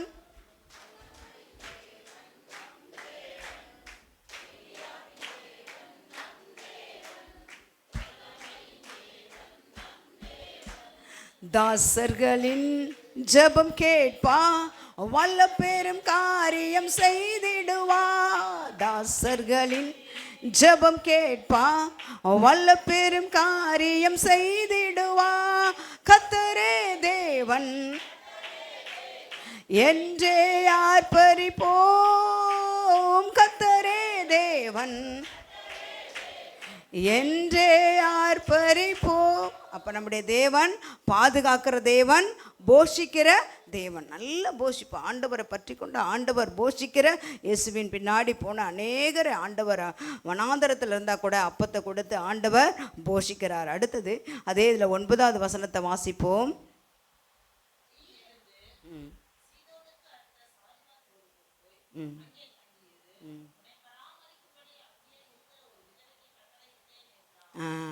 பராமரிப்பு, அந்த வார்த்தை பாருங்கள், ரொம்ப கிரேட் வார்த்தைகளை நம்ம வேதத்திலிருந்து எடுத்துக்கொள்ளணும். அதுதான் நான் அடிக்கடி சொல்கிறது. கடைக்கு போனால் ரொம்ப பிடிச்சதை என்ன பண்ணுறோம்? செலெக்ஷன் பண்ணி அது என்னோடதுன்னு எடுத்துக்கொள்ளணும். அதே போல் இதில் ஆண்டவர் சொல்லுகிறது பாதுகாக்கிற தேவன், போஷிக்கிற தேவன், பராமரிக்கிற தேவன். பராமரிப்புன்னா குழந்தைக்கு யார் தான் பராமரிப்பு பெஸ்ட்டாக இருக்கும்? ஒரு தாய் தான் என்ன பண்ணுவான்?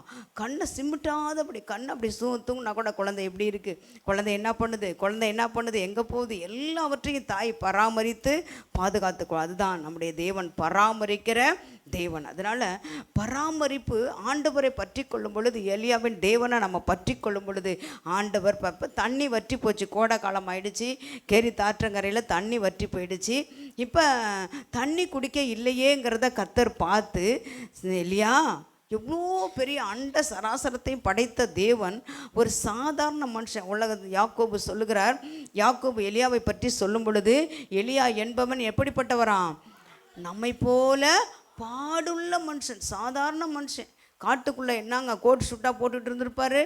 சாதாரண ட்ரெஸ்ஸு, ஃபேன் இல்லை, ஒன்றும் இல்லை. வெயில் அடிக்கிற நேரத்தில் நிழலில் போயிட்டு எதையாவது ஒரு மட்டையை எதையாவது ஒன்று பண்ணி அதை விசிறியிருப்பார். ரெண்டாவது அவராகவே ஒரு கீத்து மரம் இருந்துச்சுன்னா ஏதாவது பின்னி அவர் படுக்கையெல்லாம் நீட்டாக. நம்மளாம் ஒரு இடத்துக்கு போனால் என்னன்னா படுக்கிறதுக்கு ரெடி பண்ணுறோம். என்ன தான் பெட்டாக இருந்தாலும் அதுக்கு ஒரு பெட்டு போட்டு அதுக்கு ஒரு ஷீட்டை போட்டு எல்லாம் சேரும்ல. அதுபோல் அவர் அங்கே போன பிறகு அவர் சில குச்சிகளை எல்லாம் பண்ணி என்ன பண்ணியிருப்பார்? ஒரு ஷெட்டு மாதிரி போட்டு அதில் படுத்து எல்லாம் ரெடி பண்ணி நம்முடைய தேவன் பராமரிக்கிற தேவன். அப்படின்னா ரொம்ப பாதுகாப்பாக நம்மளை பத்திரமாக எந்த ஒரு தீங்கும் வந்துவிட கூடாதுன்னு சொல்லிட்டு நம்மளை பாதுகாக்கிற தேவனாக இருக்கிறார். அல்லேலூயா. அப்போ நம்ம ஆண்டவரை பற்றி கொள்ளும் பொழுது ஆண்டவர் நம்மளை பராமரிக்கிறார். யோபு சொல்லுகிறார் 10:12, அவ்வளோ போராட்டத்தில் யோபினுடைய வார்த்தை என்னை அதிகமாய் தேற்றும். அந்த ம் ம் அல்லேலூயா. உடைய பராமரிப்பு என் ஆவியை காப்பாற்றியது அப்படிங்கிறாரு. அப்போ எனக்கு ஜீவனை தந்திருக்கிறீர், இப்போ வியாதி இருக்குது, ஆனால் ஜீவனையாவது எனக்கு கொடுத்துருக்குறீங்க ஆண்டவரே. உடைய பராமரிப்பு தினமும் என்ன பண்ணுது, இந்த பெரிய பலகீனம் இருந்தால் கூட என்னை காப்பாற்றி வருகிறதுன்னு சொல்லிட்டு அத்தனை பலகீனம்னா 10ஆம் அதிகாரத்தில் தான் இருக்கிறாரு, 42ஆம் அதிகாரத்தில் தான் ஆசீர்வாதம். அவ்வளோ காலங்கள் அவர் கடந்து போகணும்.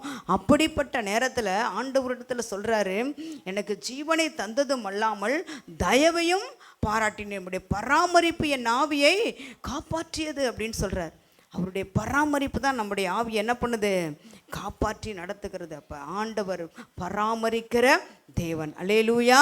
அப்போ ஆண்டவருடைய வார்த்தையில் பராமரிப்பு ரொம்ப ரொம்ப ஆசீர்வாதமான ஒரு பகுதி. ஆண்டவர் நம்மளை பராமரித்து பாதுகாத்து நடத்துகிற தேவனாக இருக்கிறார். 1 ராஜாக்கள் 4ஆம் அதிகாரம் 7ஆம் வசனத்தில் 1 ராஜாக்கள் 4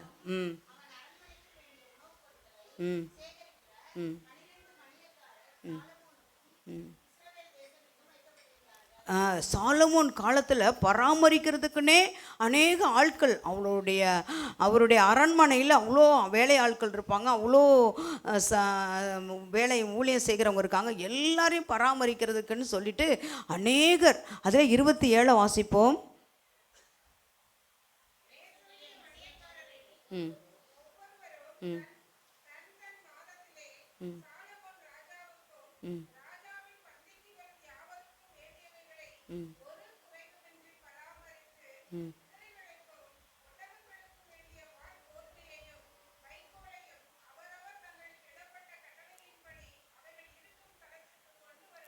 அல்லேலூயா. அப்போ அவ்வளோ தேவைகள், ஒவ்வொருத்தருக்கு எவ்வளவு தேவைகளோ அவ்வளவையும் கொடுத்து பராமரிக்கிறார். சாலமோன் காலத்தில் இவ்வளோ காரியங்களை செய்கிறவர் தான் நம்முடைய ஆண்டவர், நம்முடைய தேவன், பராமரிக்கிற தேவன். அல்லேலூயா. இப்போ நம்மளை பராமரித்து பாதுகாத்து போஷித்து நடத்துகிற தேவனாக இருக்கிறார். அடுத்தது இந்த ஒபேதியா காலத்தில் பாருங்கள், ஊழியக்காரர்கள்லாம் தத்தளிச்சிட்டு இருக்காங்க. ஏன்னா பரசன் ஊழியக்காரர்களை பார்த்தாலே பகைங்கனே அப்படிங்கிறாரு, கலங்கம் பண்ணுகிறவனே அப்படின்னு சொல்லிட்டு பேர் வச்சுட்டு ஊழியக்காரவங்க யாரையும் விட மாட்டார். அப்படிப்பட்ட நாட்களில் இந்த ஒபேதியா என்ன பண்ணுறாருன்னா, கெபிக்கு 50 ஊழியக்காரர்களாக வச்சு அவர்களை பராமரிக்கிறார். ஏன்னா நம்முடைய தேவன் பராமரிக்கிற தேவன். 50 பேராக கெபியில் கொண்டு வந்து பத்திரமா வச்சு தன்னுடைய செலவில் தன்னுடைய உணவில் அவர் எல்லாம் ரெடி பண்ணியும் 50 பேர்த்துக்கு சாப்பாடுன்னா பார்த்துங்க. நம்ம 50 பேருக்கு நாங்கள் சாப்பாடு பண்ணும்போது ஒவ்வொரு சாப்பாடுக்கு தக்கபடி ஒவ்வொரு வேலை நமக்கு இருக்கும். நல்ல ஒரு அதிகமான செலவு பண்ணி தான் சாப்பாடு கொடுக்கணும். அப்படிப்பட்ட காலத்தில் இந்த ஒபேதியா என்ன பண்ணுறாரு, கெபிக்கு 50 பேராக கொண்டு வந்து ஊழியக்காரர்களை பராமரித்து அனுப்புகிற ஒரு தேவ மனிதனாக இருக்கார். அப்போ நம்முடைய தேவன் யார் மூலமோ, எப்படி காகங்கள் மூலம், தூதன் மூலம், அநேக ஊழியக்காரர்கள் மூலம், அநேக தேவ பிள்ளைகள் மூலமாக கர்த்தர் நம்மளை என்ன செய்கிறாரு, தினமும் பராமரித்து பாதுகாக்கிற தேவனாக இருக்கிறார். அல்லேலூயா. தேவையான எல்லாவற்றையும் ஆண்டவர் பொறுப்படுத்திக் கொள்கிறார். அடுத்தது 15 வாசிப்போம். ம் ம் ம் கர்த்தர் எலியாவை கொண்டு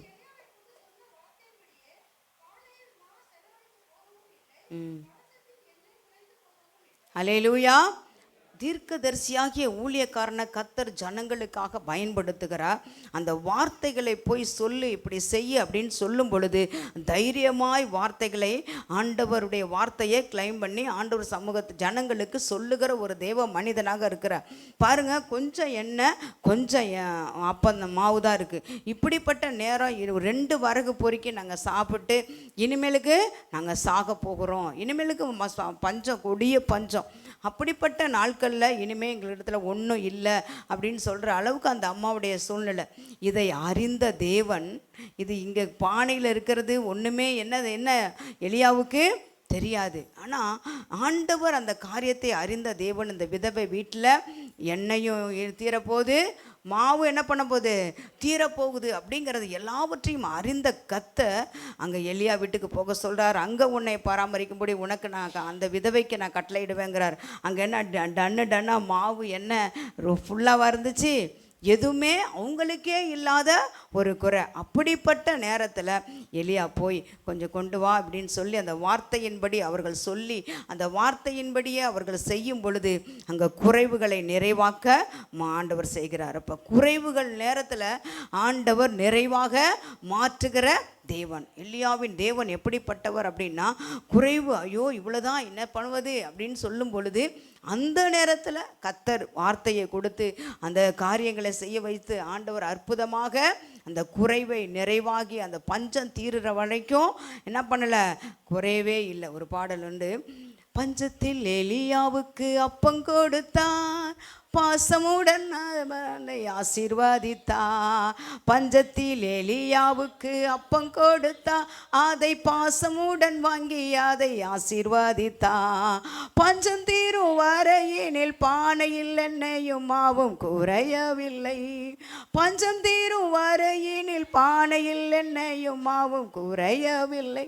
எல்லாம் ரொம்ப பழைய பாடல், நான் மட்டும்தான் பாடிட்டுருப்பேன். அது திடீர்னு இந்த வார்த்தை வந்தோன்னே அந்த பாட்டு ரொம்ப அடிக்கடி நான் பாடுவேன். பஞ்சத்தில் எலியாவுக்கு அப்பம் கொடுத்தா பானையில் எண்ணெயும் மாவும் குறைய. ஆண்டவர் செய்கிறதே, ஆண்டவருடைய வார்த்தையை இங்கேருந்து ஊழியக்காரர் வாயிலிருந்து வருகிற, அதான் அடிக்கடி நான் சொல்கிறது, ஊழியக்காரர் வாயிலிருந்து வருகிற வார்த்தைகளை அப்படியே என்ன பண்ணணும், ஏற்றுக்கொள்ளணும். ஏற்றுக்கொள்ளும் பொழுது தான் அந்த வார்த்தையின்படி அந்த அம்மா போய் செய்கிறா. போய் முதல்ல கொண்டு வாங்குறா. ஐயோ மாவே கொஞ்சம் தான் இருக்குது, நானும் என் பிள்ளைய சாப்பிடணும், அப்புறம் நான் பிள்ளைக்கு என்ன பண்ணுவேன், பிள்ளைக்கு எனக்கு இல்லாட்டா கூட பரவாயில்ல, பிள்ளைக்கு என்ன பண்ணுவேன் அப்படிங்கிற அவங்களாய்ப்பில் இருக்கும்போது முதல்ல எனக்கு ஒரு சிறிய அடைய முதல்ல என்ன பண்ணேன், எடுத்துருவானோன்னா அந்த வார்த்தையின்படி அந்த அம்மா போய் செய்யும் பொழுது ஒரு வார்த்தையை இஸ்ரவேலின் தேவன் சொல்லுகிறார். அதுதான் ரொம்ப அருமையான வார்த்தை. 14 அந்த கர்த்தர் தேசத்தின் மேல்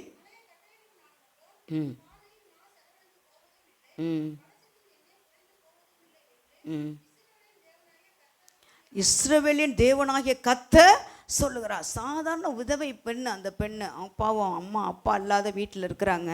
ஆனால் வார்த்தை எங்கிருந்து வருகிறது, ஊழியக்காரன் வாயிலிருந்து வருகிறது. ஆனால் வார்த்தை எங்கே வருகிறது, இஸ்ரவேலின் தேவனிடத்திலிருந்து வருகிற. அதுதான் ரொம்ப முக்கியமான வார்த்தை, கர்த்தரிடத்திலிருந்து வருகிற வார்த்தை என்று சொல்லி நம்ம ஏற்று உட்கொள்ளும் பொழுது அதை அப்படியே அந்த அம்மா அப்படியே ஏற்றுக்கொண்டு போய் அந்த காசும் வார்த்தையின்படியே செய்கிறாள்.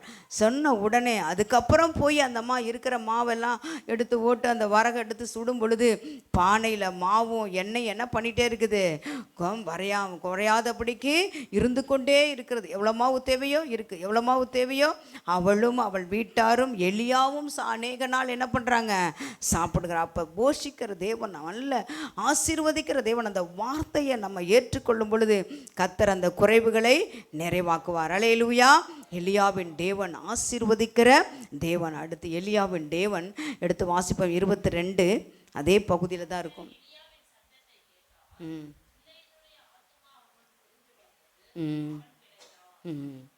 எலியாவின் சத்தத்தை கேட்டார், பிள்ளையினுடைய ஆத்மா அவனுக்குள் திரும்பி வந்தது, அவன் பிழைத்தான். அப்பொழுது எலியா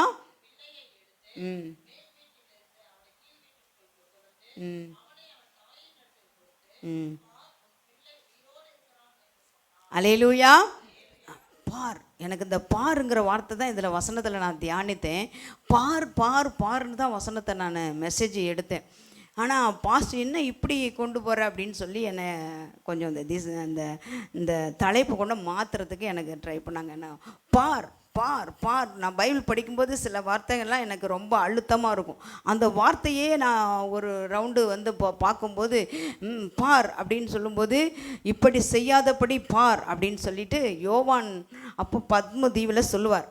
பத்மதீவில் இருக்கும் பொழுது பார் அப்படின்னு சொல்லும் பொழுது தூதனை பணிந்து கொள்ளும் பொழுது இப்படி செய்யாதபடி பார். நானும் ஊழியக்காரன் அப்படின்னு நிறைய காரியங்கள் இருக்குது, அது அப்புறமா பார்க்கலாம், செய்தி போயிடும். அதனால் இப்படி வந்து குழந்தைய கொண்டு போய் கொடுத்த உடனே உயிரோடு இருக்க ஆண்டவர் செய்கிறார். பிள்ளைய பார்த்தோன்னே ஒரே சந்தோஷம். அதுக்கு முன்னாடி அந்த அம்மா பிடிச்சி திட்டுது, காய்ச்சி பூச்சின்னு கத்துது. பாஸ்டர் என்ன பண்ணுது, காய்ச்சி பூச்சின்னு பயங்கரமாக திட்டுது. ஆனால் ஆண்டவருடைய வார்த்தை வந்த பிறகு அந்த ஆண்டவர் அந்த அவர் போராடி ஜெபம் பண்ணி அந்த வார்த்தையை அந்த பிள்ளைக்கு சொல்லி ஜெபம் பண்ணும் பொழுது அந்த பிள்ளை, மரித்த பிள்ளை உயிரோடு உயிர்ப்பிக்கிற தேவன். எலியாவின் தேவன் என்ன செய்வார், சூழ்நிலைகளை பார்க்கக்கூடாது, ஆண்டவர் உயிர்ப்பிக்கிற தேவன் அப்படிங்கிற அந்த வார்த்தையை நம்ம பெற்றுக்கொள்ளும் பொழுது நிச்சயமாக கத்த உயிர்ப்பிப்பார். 4 நாளாக இருந்தது லாசர் மரித்து 4 நாள் ஆயிடுச்சு. நாருமே சகோதரிகள்லாம் தன்னுடைய சகோதரனுடைய பாடியை பார்த்து என்ன சொல்கிறாங்க, நாருமே அப்படிங்கிறார். ஆனால் இயேசுவினுடைய வார்த்தை அவ்வளவு வல்லமை உள்ளது, வல்லமை உள்ள வார்த்தை. அதனால் ஆண்டவர் அவரை உயிர்ப்பிக்கிற வல்லமையை கொடுத்து அந்த சிறு பிள்ளைக்காக போராடி ஜெபம் பண்ணி அந்த பிள்ளையை கொண்டு போய் தாயிட்ட கொடுக்கும்போது, பார் பிள்ளை உயிரோட இருக்கு பார் அப்படின்னு சொல்லி ஆண்டவருடைய வார்த்தையில் ஆண்டவர் நமக்கு உயிர்ப்பிக்கிற வார்த்தை.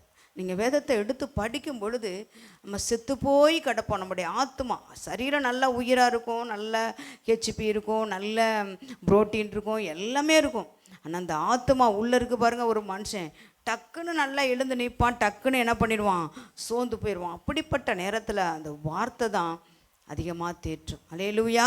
வார்த்தை தான் அதிகமாக தேற்றும். நிறைய நேரத்தில் ஆண்டவர் வார்த்தையை கொடுத்து எங்களை தேற்றிருக்கிறார். இப்போவும் ஆண்டவர் வார்த்தையை கொடுத்து தான் எங்களை தேற்றுகிறார், நடத்துகிறார், ஆசீர்வாதமாக எல்லாவற்றையும் செய்கிறார். அப்போ உயிர்ப்பிக்கிற தேவன். அந்த சூழ்நிலைகளிலிருந்து கர்த்தர் ஒவ்வொருத்தருடைய கண்டிஷனும் வேறையாக இருக்கும். ஆனால் அந்த வார்த்தையை நம்ம வேதத்தை எடுத்து வாசிக்கும் பொழுது கர்த்தர் என்ன பண்ணுவார், உயிர்ப்பிக்கிற தேவன். அதை உயிர்ப்பித்து நம்மளை பலப்படுத்துகிற தேவன்.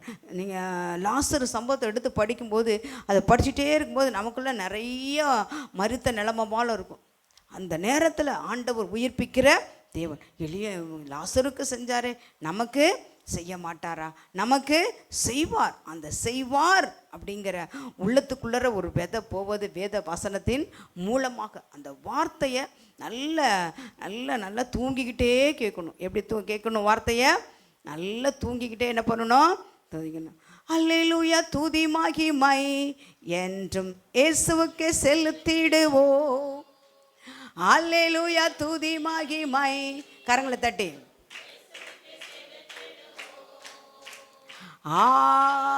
அல்லேலூயா, அல்லேலூயா, அல்லேலூயா, அல்லேலூயா, அல்லேலூயா, அல்லேலூயா. உயிர்ப்பிக்கிற தேவன். நம்மளுடைய சூழ்நிலைகளை பார்க்கும்போது எல்லாம் டெட்டான மாதிரி தான் இருக்கும். ஆனால் அதன் மத்தியில் வார்த்தையை உள்ளே கொண்டு போனாதான் என்ன வரும்? உயிர் வரும். உயிர் வரும். குழந்தைக்கு பிரசவ நேரத்தில் பார்த்தீங்கன்னா பேபி ரொம்ப கஷ்டப்பட்டு பேபியை எடுப்பாங்க. எடுத்த உடனே தாயை ரிலாக்ஸ் ஆகிடுவாங்க. ஆனால் அந்த நர்ஸுங்க படுற பாடு, அந்த குழந்தைய போட்டு கத்திட்டா உடனே குளிப்பாட்டி சரி பண்ணிடுவாங்க. அந்த குழந்தை சீக்கிரமாக என்ன பண்ணாது, கத்தாது. நாங்கள் நிறைய பார்த்துருக்கோம், கத்தாது. இங்கிட்டு தூக்கி தொப்புன்னு போடுவாங்க. தொப்புன்னு போட்டு நெஞ்சில் அடிப்பாங்க, வாயில் அடிப்பாங்க, முதுகில் அடிப்பாங்க, தலையை தூக்குவாங்க, இப்படி ஆட்டுவாங்க. பயங்கரமாக ஐயோ இப்படி செய்கிறாங்களே அப்படிங்கிற மாதிரி இருக்கும். ஆனால் நல்லா கொஞ்சம் நேரத்துக்குள்ளே தட்டி பார்த்தீங்கன்னா வரான்னு என்ன பண்ணிடும், கற்றுன்னு கத்துறோன்னு தான் அந்த நர்ஸுக்கு என்ன இருக்கும், சந்தோஷமாக இருக்கும். வாயில் இருக்கிறது, கையில் இருக்கிறது எல்லாத்தையும் எடுத்து குளிப்பாட்டி ஒரு துணியை போட்டு பேபியை கொண்டு வந்து மம்மிகிட்ட கொடுப்பாங்க. அப்போ எல்லா சூழ்நிலைகளிலும் அந்த அவங்க பிரயாசப்படுறதுனால அந்த குழந்தைக்கு அந்த என்ன பண்ணுது, அதுக்குள்ளேருந்து ஜீவன், நான் உயிரோடு தான் இருக்கேன், நான் நல்லா இருக்கேன் அப்படின்னு சொல்லிட்டு நல்லா சத்தம் போட்டு கத்த ஆரம்பிக்குது. அப்புறம் கொண்டு போய் அவங்க மம்மிகிட்ட கொடுத்தாக்க அது நல்ல பால் சாப்பிடுது. அப்போ நல்ல ஒரு ஜீவனை கொடுப்பது தேவனுடைய வார்த்தை. அந்த வார்த்தையை நம்ம எந்த அளவு எடுத்துக்கொள்ளுகிறோமோ அந்த அளவுக்கு நமக்குள்ளே என்ன செய்யும், பேலன்ஸ் செய்யும். அல்லேலூயா. அந்த வார்த்தை யாரும் அற்பமாக எண்ணிடாதீங்க. வேதத்தை கனப்படுத்தணும், வேதத்தை நேசிக்கணும். வேதத்தை நான் சிறு வயதில் வேதத்தை முத்தமிட்டு கண்ணீரோடு வாசிப்பேன். என்ன இப்படி கஷ்டப்பட்டுருக்காங்களே, இப்படி யோசிப்பு கஷ்டப்பட்டுருக்காரு, இப்படி இருக்கே அப்படின்னு சொல்லிட்டு. ஆனாலும் அந்த வார்த்தையின்படியாக நம்மளை நடத்துகிறது. அதை பார்க்கும்போது நமக்களை அது என்ன பண்ண அந்த வார்த்தை, சத்தியத்தை அறிவீர்கள், சத்தியம் உங்களை விடுதலை. வார்த்தை எந்த ஒரு பிரச்சனையில் அந்த வார்த்தையை கொண்டு போய் வைக்கணும். இயேசு போன வாட்டி சொன்னது போல் இயேசு மரிக்கலை. இயேசு எப்படி இருக்கிறாரு, உயிரோடு இருக்கிறார். அதை பார்த்து கொண்டே இருக்கிறார். கல்லறையில் போய் லாசருக்காக அவரும் கண்ணீர் விட்டு, லாசருவே வெளியே வா. அந்த பிரச்சனைகளின் மத்தியில் அவர் பேசினார். இறையாதே, அமைதலாயிருன்னு சொன்னார். ஒவ்வொரு சம்பவத்திலையும் ஒரு வார்த்தையை ஆண்டவர் எனக்கு ஒரே வார்த்தையில் நான் படிச்சுக்குவேன். இப்போ இவர் போயிட்டுருக்கிறாரு தண்ணியில் வந்து நடக்கணும்னு சொல்லிட்டு வந்துருந்தவர் யார்?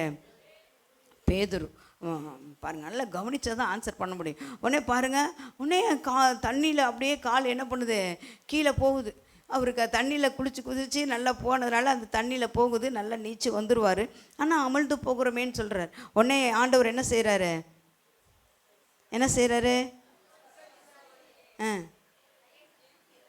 அதெல்லாம் அற்ப விசேஷம் வேண்டாம். மேட்ரு என்ன? கையை பிடிச்சி தூக்கினார். அந்த பகுதியை படிக்கும்போது எனக்கு அதிகமாக பிடிச்சது. அற்ப விசுவாசின்னு திட்டதெல்லாம் நான் என் மைண்டில் செட் ஆகாது. ஆனால் ஆண்டவர் செய்கிற ஒரு வார்த்தை, ஒவ்வொரு சம்பவத்திலையும் நான் ரொம்ப கிரேட். ஒரு வார்த்தையை மட்டும் எடுத்துக்கொள்வேன். அப்படியே அமல்ட்டு போகிற ஆண்டவரே அப்படிங்கிற, அப்படியே கரத்தை பிடித்து தூக்கி விட்டார். அந்த கரத்தை பிடிச்சு தூக்கினார். ஆண்டவர் தூக்கி விடுகிற கரத்தை பிடிச்சு தூக்கினார். அதுதான் நமக்கு தேவை. நம்மளை திட்டினா நமக்கு பொறுக்க முடியுமா? நீங்கள் சொல்லுங்கள். இப்போ நானே உங்களை திட்டினா எப்படி இருக்கும்? கஷ்டம். ஆனால் ஆண்டவர் எப்படிப்பட்ட தேவன்? கரத்தை பிடித்து தூக்கினார். நாங்களும் அமர்ந்து போகிற மாதிரி சூழ்நிலை வந்துச்சு, இப்படி விழுந்து, எப்படிப்பட்ட கண்டிஷன். ஆனால் ஆண்டவர் தூக்கி விடுகிற, நிறுத்துகிற தேவன். அப்படியே பாருங்கள், எல்லா காரியங்களையும் மருத்துவம் கிடைச்சது, நல்ல ட்ரீட்மெண்ட் கிடைச்சது, நல்ல பண தேவைகளை ஆண்டவர் அற்புதமாக சந்தித்தா. எங்களையும் ஆண்டவர் இந்த எலியாவை போஷித்தது போல் நான் கிச்சனுக்கே ரொம்ப நாள் போகலை. மக இருந்து கொஞ்ச நாள் சமைச்சா பாக்கி எல்லாம் பல இடங்கள்லேருந்து சாப்பாடு, எங்களுடைய உறவினர்கள், நாத்தனார், இன்னும் ஒரு சில விசுவாச குடும்பங்கள் எல்லாம் சமைத்து சாப்பாடு கொண்டு வந்து எங்களுக்கு அப்பமும் இறைச்சியும் கொடுக்குற மாதிரி நல்ல ஃபிஷ் வறுவல், சாப்பாடு, மட்டன், சிக்கன், சூப்புன்னு சொல்லி நிறைய ஆண்டவர் கொடுத்து பராமரிக்கிறார். இப்போ நம்முடைய தேவன் அப்படிப்பட்ட தேவன். அப்போ அந்த வார்த்தையை அந்தந்த நேரத்தில் நம்ம என்ன பண்ணணும்? கிளைம் பண்ணணும். அந்த ஒவ்வொரு சம்பவத்துலையும் நீங்கள் சொல்லணும். அந்த 5 அப்போ 2 மீன், 2 மீன் தான் இருக்குது, இவ்வளோ பேருக்கு போஷிக்கணும், இவ்வளோ காரியம். அந்த பகுதியை படிச்சுட்டே இருக்கிறோம். படிக்கும்போது அந்த குறைவை என்ன பண்ணுறாரு? அந்த இடத்துல அந்த அப்போ 2யும் 5 அப்பத்தையும் கொடுத்து ப்ளஸ் பண்ணுறாரு. ப்ளஸ் பண்ணி கொடுக்கும் பொழுது மீதி துணிக்கைகளை மீதி எடுக்க செய்வார் சொல்லிடணும். அவ்வளோதான் இருக்கா? அதுக்குள்ளற வார்த்தை என்ன பண்ணிடணும்? மீதமெடுக்க செய்வார் சொல்லணும். மீதமெடுக்க செய்வார். ட்ரீட்மெண்ட்டுக்கு பணமே இல்லை, அப்படிப்பட்ட கண்டிஷன். கொஞ்சம் பணம் வச்சுருந்தாங்க, ஏறக்குறைய அந்த நேரத்தில் 10,000 பாஸ்கிட்ட இருந்துச்சு. அப்போ அதை வச்சு செஞ்சு முதல்ல அட்மிஷன் போடலான்ட்டு பேக் எடுத்து நாங்கள் போயிட்டோம். ஆனால் அதுக்கப்புறம் அடுத்த நாளே ஆப்ரேஷன் பண்ணணும், இவ்வளோ பணம் கட்டணும் சொல்லும் பொழுதே சொல்லிட்டாங்க, 1.5 லட்சத்துக்கு மேலே ஆகும் அப்படின்னு ஒரு வார்த்தையை சொல்லிட்டாங்க. அந்தளவுக்கு வருமானம் கிடையாது. ஆனால் ஆண்டவருடைய வார்த்தை தேவன் பார்த்து கொள்ளுவார். தடுக்கி விழுந்தவரை கூட என்ன பண்ணுறாரு? தூக்கி விடுகிற வார்த்தைக்குள்ளே நம்ம என்ன போகும்போது அந்த வார்த்தை உங்களுக்குள்ளே கிரியை செய்யும். அது ஜீவன் உள்ளது, அது உயிர்ப்பிக்கும். அந்த மரித்த சடலத்தை கொண்டு போய் செபித்து கொண்டு போய் கொடுக்கும்போது அந்த பிள்ளை உயிரோடு இருக்கிறான். உடனே அந்த அம்மா வார்த்தை என்ன திட்டின வார்த்தையெல்லாம் வாபஸ் வாங்கி, தேவனுடைய மனுஷனே இப்பொழுது தேவன் உம்மோடு இருக்கிறார் என்று நான் அறிந்திருக்கிறேன் அப்படின்னு சொல்லிட்டு அதை சாந்தப்படுத்திட்டான். அந்த அளவுக்கு அந்த அம்மா ரொம்ப ஹேட் பண்ணாங்க. ஆனால் ஆண்டவர் உயிர்ப்பிக்கிற தேவன். அதெல்லாம் விட்டுட்டு நம்மளோட தேவன் உயிர்ப்பிக்கிற தேவன் அப்படின்னு சொல்லி இந்த பகுதியிலேருந்து நீங்கள் எந்த கண்டிஷனில் இருந்தாலும் அதை நீங்கள் படிங்க. அதில் படிக்கும் பொழுது கர்த்தர் அதிகமாக ஆண்டவர் நமக்கு பேசுவார். ஒவ்வொரு சம்பவத்திலையும் ஆண்டவர் நம்மளோடு கூட பேசுவார். அல்லேலூயா. அடுத்து அவருடைய வாழ்க்கையில், எலியாவினுடைய வாழ்க்கையில் பதில் கொடுக்கும் தேவன். ஜபம் பண்ணுனா பதில் கொடுக்கிற தேவன். 18 வாசிக்கலாம். நிறைய காரியத்தில் ஆண்டவர் பதில் கொடுக்கிறார். அவர் ஜெபிக்கிற தேவன், மனிதன் பதில் கொடுக்கிற தேவன். 18, 36, 37 வாசிப்போம். ம் ம்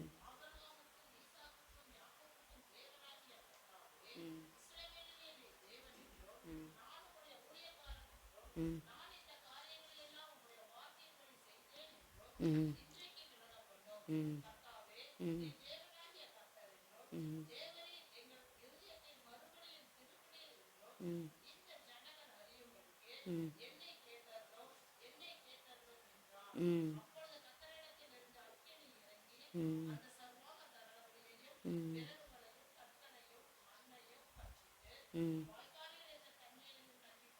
அல்லேலூயா. ஒரு சின்ன ஜெபம் பண்ணுகிறார். ஜெபிக்கிற தெய்வமனிதன், எப்பொழுதுமே கர்த்தருக்கு முன்பாக நிற்கிற நான். அந்த பையனுக்கு கூட அதிகமாக ஜெபிக்கிற மனுஷன் அங்கே கேரி தாற்றங்கரையில் இருந்தாலும் கர்த்தரை பாடுவதும் ஆராதிப்பதும் துதிக்கிற தேவ மனிதனாக இருந்தார். அதனால தான் ஜெபிக்கிறாரு. ஜெபிக்கும் பொழுது இங்கே இஸ்ரவேலை கலங்க பண்ணுகிறவன் நீ அல்லவான்னு சொல்லி ஆகாபரசன் சொல்லும் பொழுது, நீங்கள் தான் கர்த்தருடைய சத்தியத்தை விட்டு நீங்கள் பின்வாங்கினதுனால தான் ஜனங்க கலங்க பண்ணி கொண்டிருக்கிறீங்கன்னு சொல்லிட்டு ஒரு போட்டி வைக்கிறாங்க. கர்த்தர் தெய்வமானால் கர்த்தரை பின்பற்றுங்கள், பாகால் தெய்வமானால் பாகாலை பின்பற்றுங்கள்னு தைரியமாக நின்று அவர் அந்த காரியங்களை செய்கிறார். அப்போ உங்களால் ஒன்றுமே, அவங்க தெய்வத்தை கூப்பிட்றாங்க, காலையிலேருந்து அந்தி பலி செலுத்துகிற நேரம் வரைக்கும் அவர்களை கூப்பிட்றாங்க, எதுவுமே பதில் கிடைக்கல. ஆனால் எலியா வந்து ஒரு ஜெபம் செய்கிறார். எல்லாவற்றையும் செப்பனிடுங்க, தண்ணியை நிறைய ஊற்றுங்க, எவ்வளோ சேர் உண்டாகுமோ எல்லாம் வரகுகளை அடுக்குங்க. ஏன்னா காஞ்ச வரகு பற்றிக்கிச்சு எரிஞ்சிருச்சுன்னு என்ன பண்ணிடக்கூடாது, சொல்லிடக்கூடாது. நல்ல தண்ணீரையெல்லாம் ஊற்றி ஒரு ஜெபம் செய்கிறார். ஆபிரகாம், ஈசாக்கு, யாக்கூப்பு என்பவர்களின் தேவனாகிய கர்த்தாவே, இஸ்ரவேலிலே நீர் தேவன் என்றும் நான் உம்முடைய ஊழியக்காரன் என்றும் இதெல்லாம் உம்முடைய வார்த்தையின்படியே செய்தேன் என்றும் இன்றைக்கு என்ன பண்ணுங்க, விளங்க பண்ணுங்க அப்படின்னு சொல்லிட்டு ஆண்டவரை நோக்கி ஒரு ஜெபம் செய்கிறார். ஜெபம் செய்து முடித்தது தான் உடனே வானத்திலிருந்து அக்கினி இறங்கி வந்து அந்த எல்லாவற்றையும் பட்சித்து போட்டது. அல்லேலூயா. அப்படிப்பட்ட தேவன், பதில் கொடுக்கிற தேவன். தாவீது அடிக்கடி சொல்வார், ஆண்டவரே என்னுடைய ஜெபத்தை கேட்டி. ஆண்டவரே 3ஆம் சங்கீதத்தில் சொல்லுவார், 5ஆம் சங்கீதம், 7ஆம் சங்கீதம், அடிக்கடி அவர் சொல்லுகிற வார்த்தை, பரலோகத்தில் என்னுடைய ஜெபங்கள் தேவனுடைய ஆலயத்திலிருந்து நான் ஜெபிக்கும் பொழுது, ஆண்டவரே நீர் பரலோகத்திலிருந்து என் ஜெபமெல்லாம் ஏறிற்று அப்படின்னு சொல்லி. இப்போ ஆண்டவர் ஜெபத்தை கேட்கிற தேவன். உண்மையாய் தம்மை நோக்கி கூப்பிடுகிற யாவருக்கு கர்த்தர் எப்படி இருக்கிறாரு, சமீபமாக. ஜெபத்தை ஆண்டவர் கேட்பார். இயேசுவே, ஒரு ஐசக் பிரதர் ஒரு சாட்சி சொன்னார், இன்னும் எனக்கு ஞாபகம். ஒரு பிரதர் வந்து சவுக்கு மரம் போட்டிருக்கிறாங்க, எல்லாம் வந்து நல்லா வளர்ந்து நல்லா நிற்கிது. அப்படிப்பட்ட நேரத்தில் ஏதோ குப்பைகள் இருந்துச்சுன்னு சொல்லிட்டு அந்த குப்பையை கொளுத்தும் பொழுது அந்த சவுக்கு மரம் என்ன ஆயிடுச்சு, பிடிச்சிக்கிச்சான். அப்படி தானே பிரதர், சவுக்கு மரம் பிடிச்சிக்கிச்சு. அப்படிப்பட்ட நேரத்தில் ஐசக் பிரதர் எப்பயோ ஜீசஸை பற்றி சொல்லியிருக்கிறாங்க. அப்போ அந்த நேரத்தில் இயேசுவே அப்படின்னு இருக்கார், இயேசுவே காப்பாற்றுங்கன்னு. அந்த ஒரு டக்குன்னு மழை வர சூழ்நிலையே இல்லையா. அந்த நேரத்தில் ஒரு மழை வந்து அந்த நெருப்பெல்லாம் என்ன பண்ணிடுச்சான், அணைத்து போட்டது அப்படின்னு. அப்போ இயேசுவேன்னு கூப்பிடுறதான் ஜெபம். ஆண்டவரே ரட்சியம், கர்த்தாவே என்று சொல்லி ஆண்டவரை நோக்கி பண்ணும் பொழுது ஆண்டவர் ஜெபத்தை கேட்கிற தேவன், பதில் கொடுக்கிற தேவன், தூக்கி விடுகிற தேவன். அப்போ நம்முடைய தேவனை நம்ம ஆண்டவர் சமூகத்தில் என்னென்ன காரியங்களுக்கு வச்சு ஜெபிக்கிறவங்களோ அந்த ஜெபத்தெல்லாம் ஆண்டவர் ஒவ்வொன்றாய் நிறைவேற்றி கொடுப்பார். ஊழியத்துக்கு நாங்கள் வந்த புதுசில் எதுவுமே கிடையாது. ஆனால் ஒவ்வொரு காரியத்துக்காக ஜெபித்து, ஆண்டவரே இந்த காரியத்தை செய்யுங்க, இப்படி செய்யுங்க அப்படின்னு சொல்லும் பொழுது கர்த்தர் அந்த ஜெபத்தை கேட்டு இதுவரையிலும் நடத்துக்கிறார். உங்கள் ஒவ்வொரு காரியத்தையும், குடும்ப காரியங்கள், எல்லா காரியங்கள், வேலை காரியங்கள், பிள்ளைகளுடைய காரியங்கள் எல்லாத்துக்கும் ஜெபம் பண்ணுங்க. ஜெபிக்கும் பொழுது கர்த்தர் ஜெபத்தை ஆண்டவர் தள்ளவே மாட்டார். எல்லாருடைய ஜெபத்தையும் ஆண்டவர் கேட்டு அந்தந்த காரியத்துக்குரிய பதிலை கட்டாயம் செய்வார். அல்லேலூயா. அப்போ ஜெபத்துக்கு பதில் கொடுக்கிற தேவன் எலியாவின் தேவன். நேரம் கடந்து போகுது. இன்னும் அவர் கடைசியாக பரலோகத்துக்கு எடுத்து செல்லும் தேவன். ரொம்ப சூப்பரான ஒரு ஆசீர்வாதமான ஒரு சூழ்நிலை இதுன்னா, எலியாவை ஆண்டவர் என்ன பண்ணுறாரு, 2 ராஜாக்கள் 2ஆம் அதிகாரம் 11.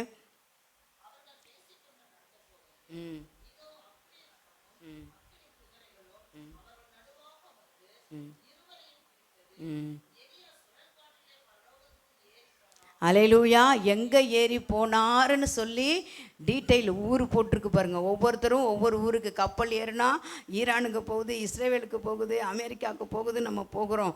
அதே மாதிரி ஃப்ளைட்டில் ஏறினாலும் எந்த ஃப்ளைட்டு எங்கே போகுது அப்படின்னு டிக்கெட் வாங்கி நம்ம போகிறோம். இப்போ இவர் சுழல் காட்டில் வந்திருக்கிறாரு, எங்கேயோ போய் விட்டுருச்சு, ஏதோ காற்று போய் தள்ளிடுச்சு அப்படின்னு நம்ம நினைக்காதபடிக்கு வேதத்தில் தெளிவாக ஆண்டவர் சொல்லியிருக்கிறார். நம்ம பிரயாசப்படுகிறது எல்லாமே பரலோகத்திற்காக தான். நம்ம சர்ச் எல்லோரும் வீட்டில் இருக்கிறாங்க, எல்லாம் டிவி பார்க்குறாங்க, எல்லாம் சுகோகமாக இருக்காங்க. ஆனால் நம்ம எதுக்குங்க தேவ சமூகத்தில் வந்திருக்கிறோம்? இன்றைக்கு அப்புறம் ஒரு பரலோகம் நிச்சயம் உண்டு நம்முடைய வாழ்க்கையில். நிச்சயமாக நித்தியமாய் தேவனோடு இருக்கிற ஒரு அனுபவம் நம்ம எல்லாருக்கும் உண்டு. அதனால் அதை சம்பாதிப்பதற்காக தான். பணம் சம்பாதிப்பதற்கு வேலைக்கு போகிறோம். ஆனால் பரலோகத்தை சம்பாதிப்பதற்கு எங்கே வரணும்? தேவனுடைய சபைக்கு வரணும். தேவன் ரத்தம் சிந்தி சம்பாதித்தது தான் திருச்சபை. திருச்சபையில் வரும்பொழுது கர்த்தர் நம்மளை பரலோகத்திற்கு எடுத்து செல்வார். ஒரு காலம் வரும். இவரும் ஊழியம் செய்தார், கேரித்தாற்றங்கரையில் இருந்தார், பல நாட்கள் அந்த அம்மா வீட்டில் தங்கினார். இப்படி ஊழியம் பல இடங்களுக்கு அவர் எங்கெல்லாம் சொல்கிறாரோ, பெத்தேலுக்கு போனார், எரிகோவுக்கு போனார், யோர்தானுக்கு போனார். பல நாட்கள் முதிர் வயது வரைக்கும், சாதாரண சின்ன வயசுல இல்லை, நல்ல ஃபுல் வயது கொடுத்து தான் ஆண்டவர் அவரை பரலோகத்திற்கு, மரணத்தை காணாதபடிக்கு பரலோகத்தில் அப்படியே ஒரு ரெஸ்பான்ஸ் கொடுத்து அந்த அளவுக்கு கர்த்தர் என்ன பண்ணுறாரு, ஹானர் பண்ணுறா, பரலோகத்திற்கு ஏறி சென்றார். அந்த வசனம் எனக்கு, அந்த வார்த்தை எனக்கு ரொம்ப பிடிக்கும். அதை இடத்த பார்ப்பேன். இப்படி ஒரு அனுபவம் நமக்கு வராதா அப்படின்னு சொல்லிட்டு நமக்கு ஒரு ஆசை உண்டு. பாருங்க, அந்த அளவுக்கு கர்த்தரை அவர் பற்றி கொண்டார். இஸ்ரவேலின் தேவனாகிய கர்த்தாவே என்று நான் உம்முடைய ஊழியக்காரன் விளங்க பண்ணுறதுக்கு அவர் அவ்வளோ பாடுகள் தான். எலியா ரொம்ப பாடுபட்ட மனிதன்.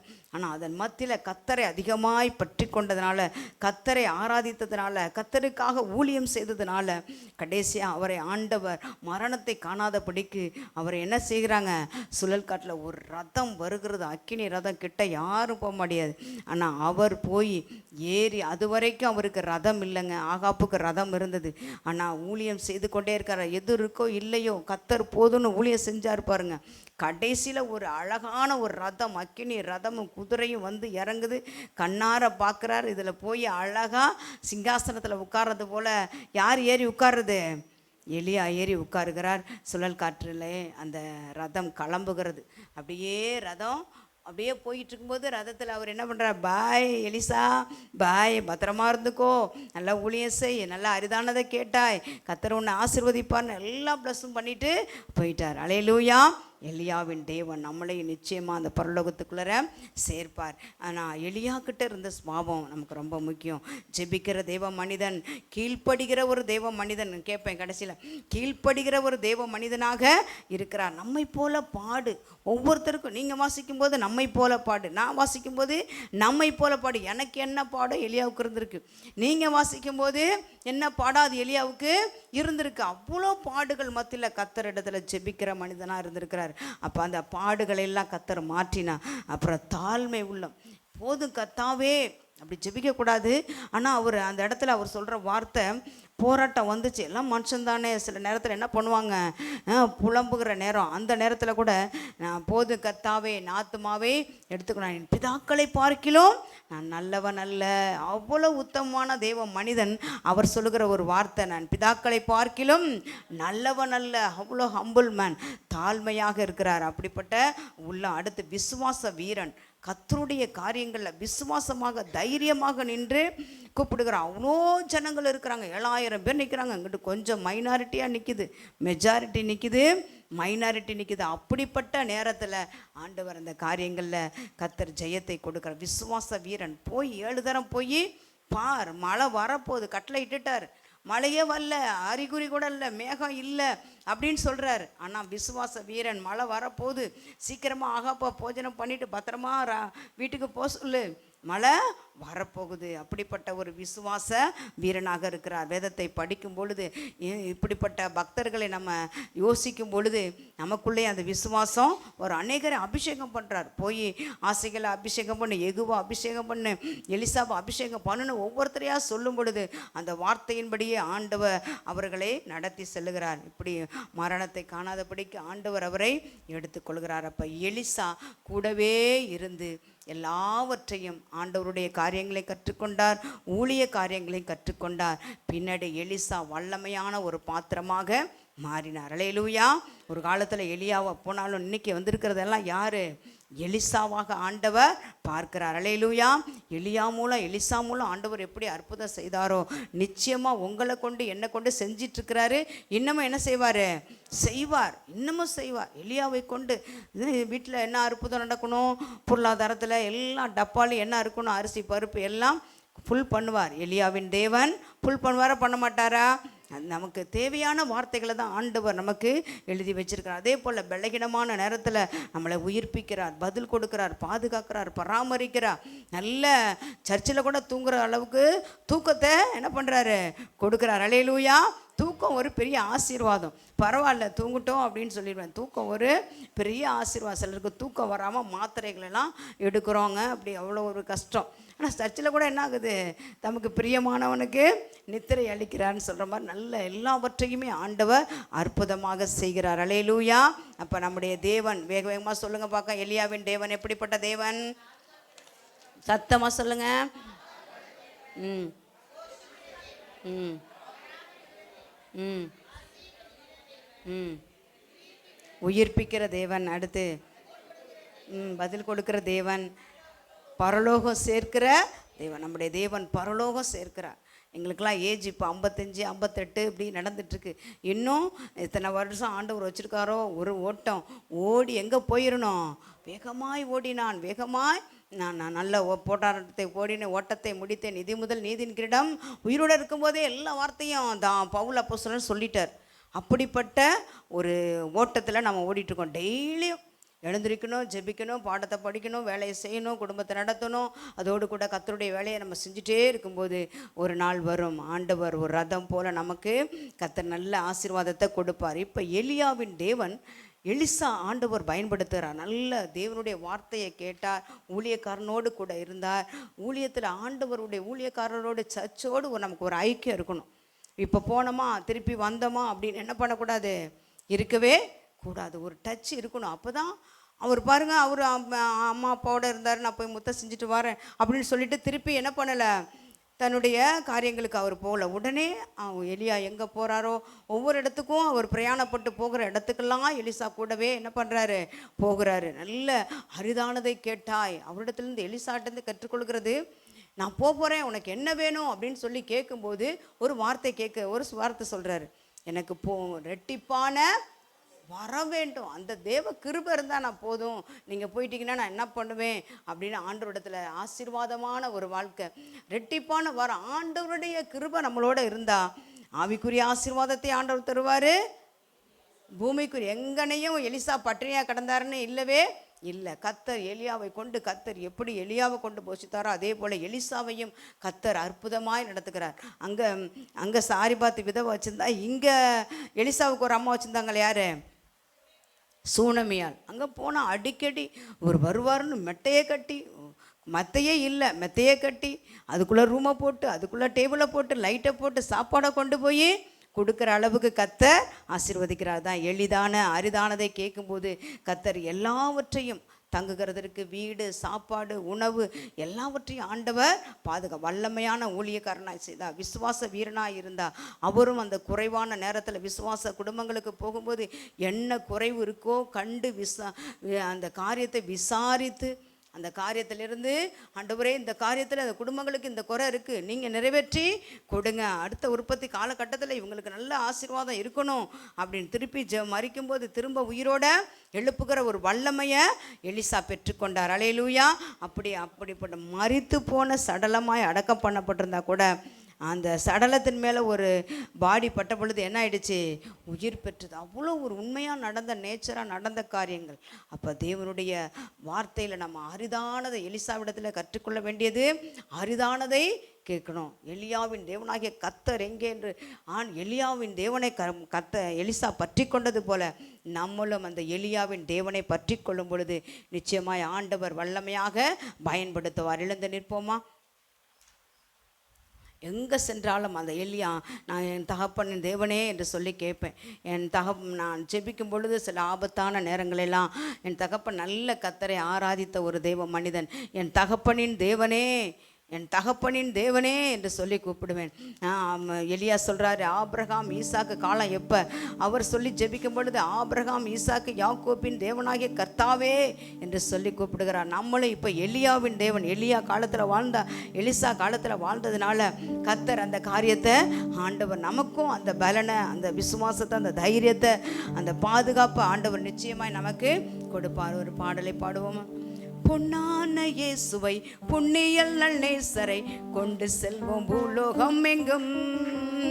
இந்த பொன்னான இயேசுவை புண்ணியல் நேசரை கொண்டு செல்வோம் பூலோகம் எங்கும். அவர் ஒன்றே வழி என்றே கூறுவோம், இந்த பொன்னான இயேசுவை புண்ணிய நேசரை கொண்டு செல்வோம் பூலோகம் எங்கும். அவர் ஒன்றே வழி என்றே கூறுவோம். அவர் எலியா எலிசா மூலம் அற்புதம் செய்தார். இந்நாளில் எங்கள் மூலம் நிச்சயம் செய்வார். யார் சொல்வோம்? எலிசா மூலம் அற்புதம் செய்தார். இந்நாளில் எங்கள் மூலம் நிச்சயம் செய்வார். எத்தனையோ நோய்கள் அத்தனையும் போக்கும். எத்தனையோ நோய்கள் அத்தனையும் போக்கும். இயேசுவின் இரத்தத்தாலே ஜெயம் பெறுவோம். நாம் இயேசுவின் இரத்தத்தாலே ஜெயம் பெறுவோம். தேவனே வந்து நம்மை நடத்திடுவார். தேவை அறிந்து பயன்படுத்திடுவார். தேவனே வந்து நம்மை நடத்திடுவார். தேவை அறிந்து பயன்படுத்திடுவார். இந்த பொன்னான இயேசுவை புண்ணிய நேசரை பாடுவோம். அவர் ஒன்றே வழி என்றே கூறுவோம். இந்த பொன்னான இயேசுவை புண்ணிய நேசரை உலகம் எங்கும். அவர் ஒன்றே வழி என்றே கூறுவோம். எலியா எலிசா மூலம் அற்புதம் செய்தார். இன்றைக்கு நீங்கள் தான் எலியா எலிசா. கர்த்தர் உங்களை கொண்டு உங்கள் குடும்பத்தில் உங்கள் பகுதியில் கர்த்தர் வல்லமையாய் ஆண்டவர் பயன்படுத்துவார். தைரியமாய் ஆண்டவருடைய வார்த்தைகளை பற்றி கொள்ளுங்க.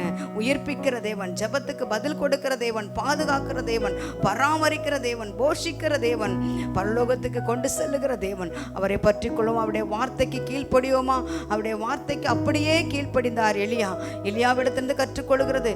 கேரி தாற்றெங்கே குறைக்கு போ, ஒரு விதவை வீட்டுக்கு போ, இங்கே போ என்று சொல்லுகிற இடத்துக்கெல்லாம், பெத்தேலுக்கு போ, எரிகோவுக்கு போ, யோர்தானுக்கு போ என்று சொல்லுகிற வார்த்தைகள் எல்லாம் அப்படியே கேட்டு கீழ்ப்படிந்தார். ஒரு ரதம் வந்தது, அவரை பத்திரமாய் அழைத்து சென்றது. அதுதான் நம்முடைய ஆண்டவராகிய இயேசு கிறிஸ்து. அவரை பற்றி கொண்டு அவருடைய வார்த்தைகளை கற்றுக்கொண்டு அப்படியே ஊழியம் செய்த எலிசாவை தேவன் வல்லமையாய் பயன்படுத்தினார். அதே தேவன் இப்பொழுது நம்ம மத்தியிலே இருக்கிறார். அவரை பற்றி கொள்வோம்.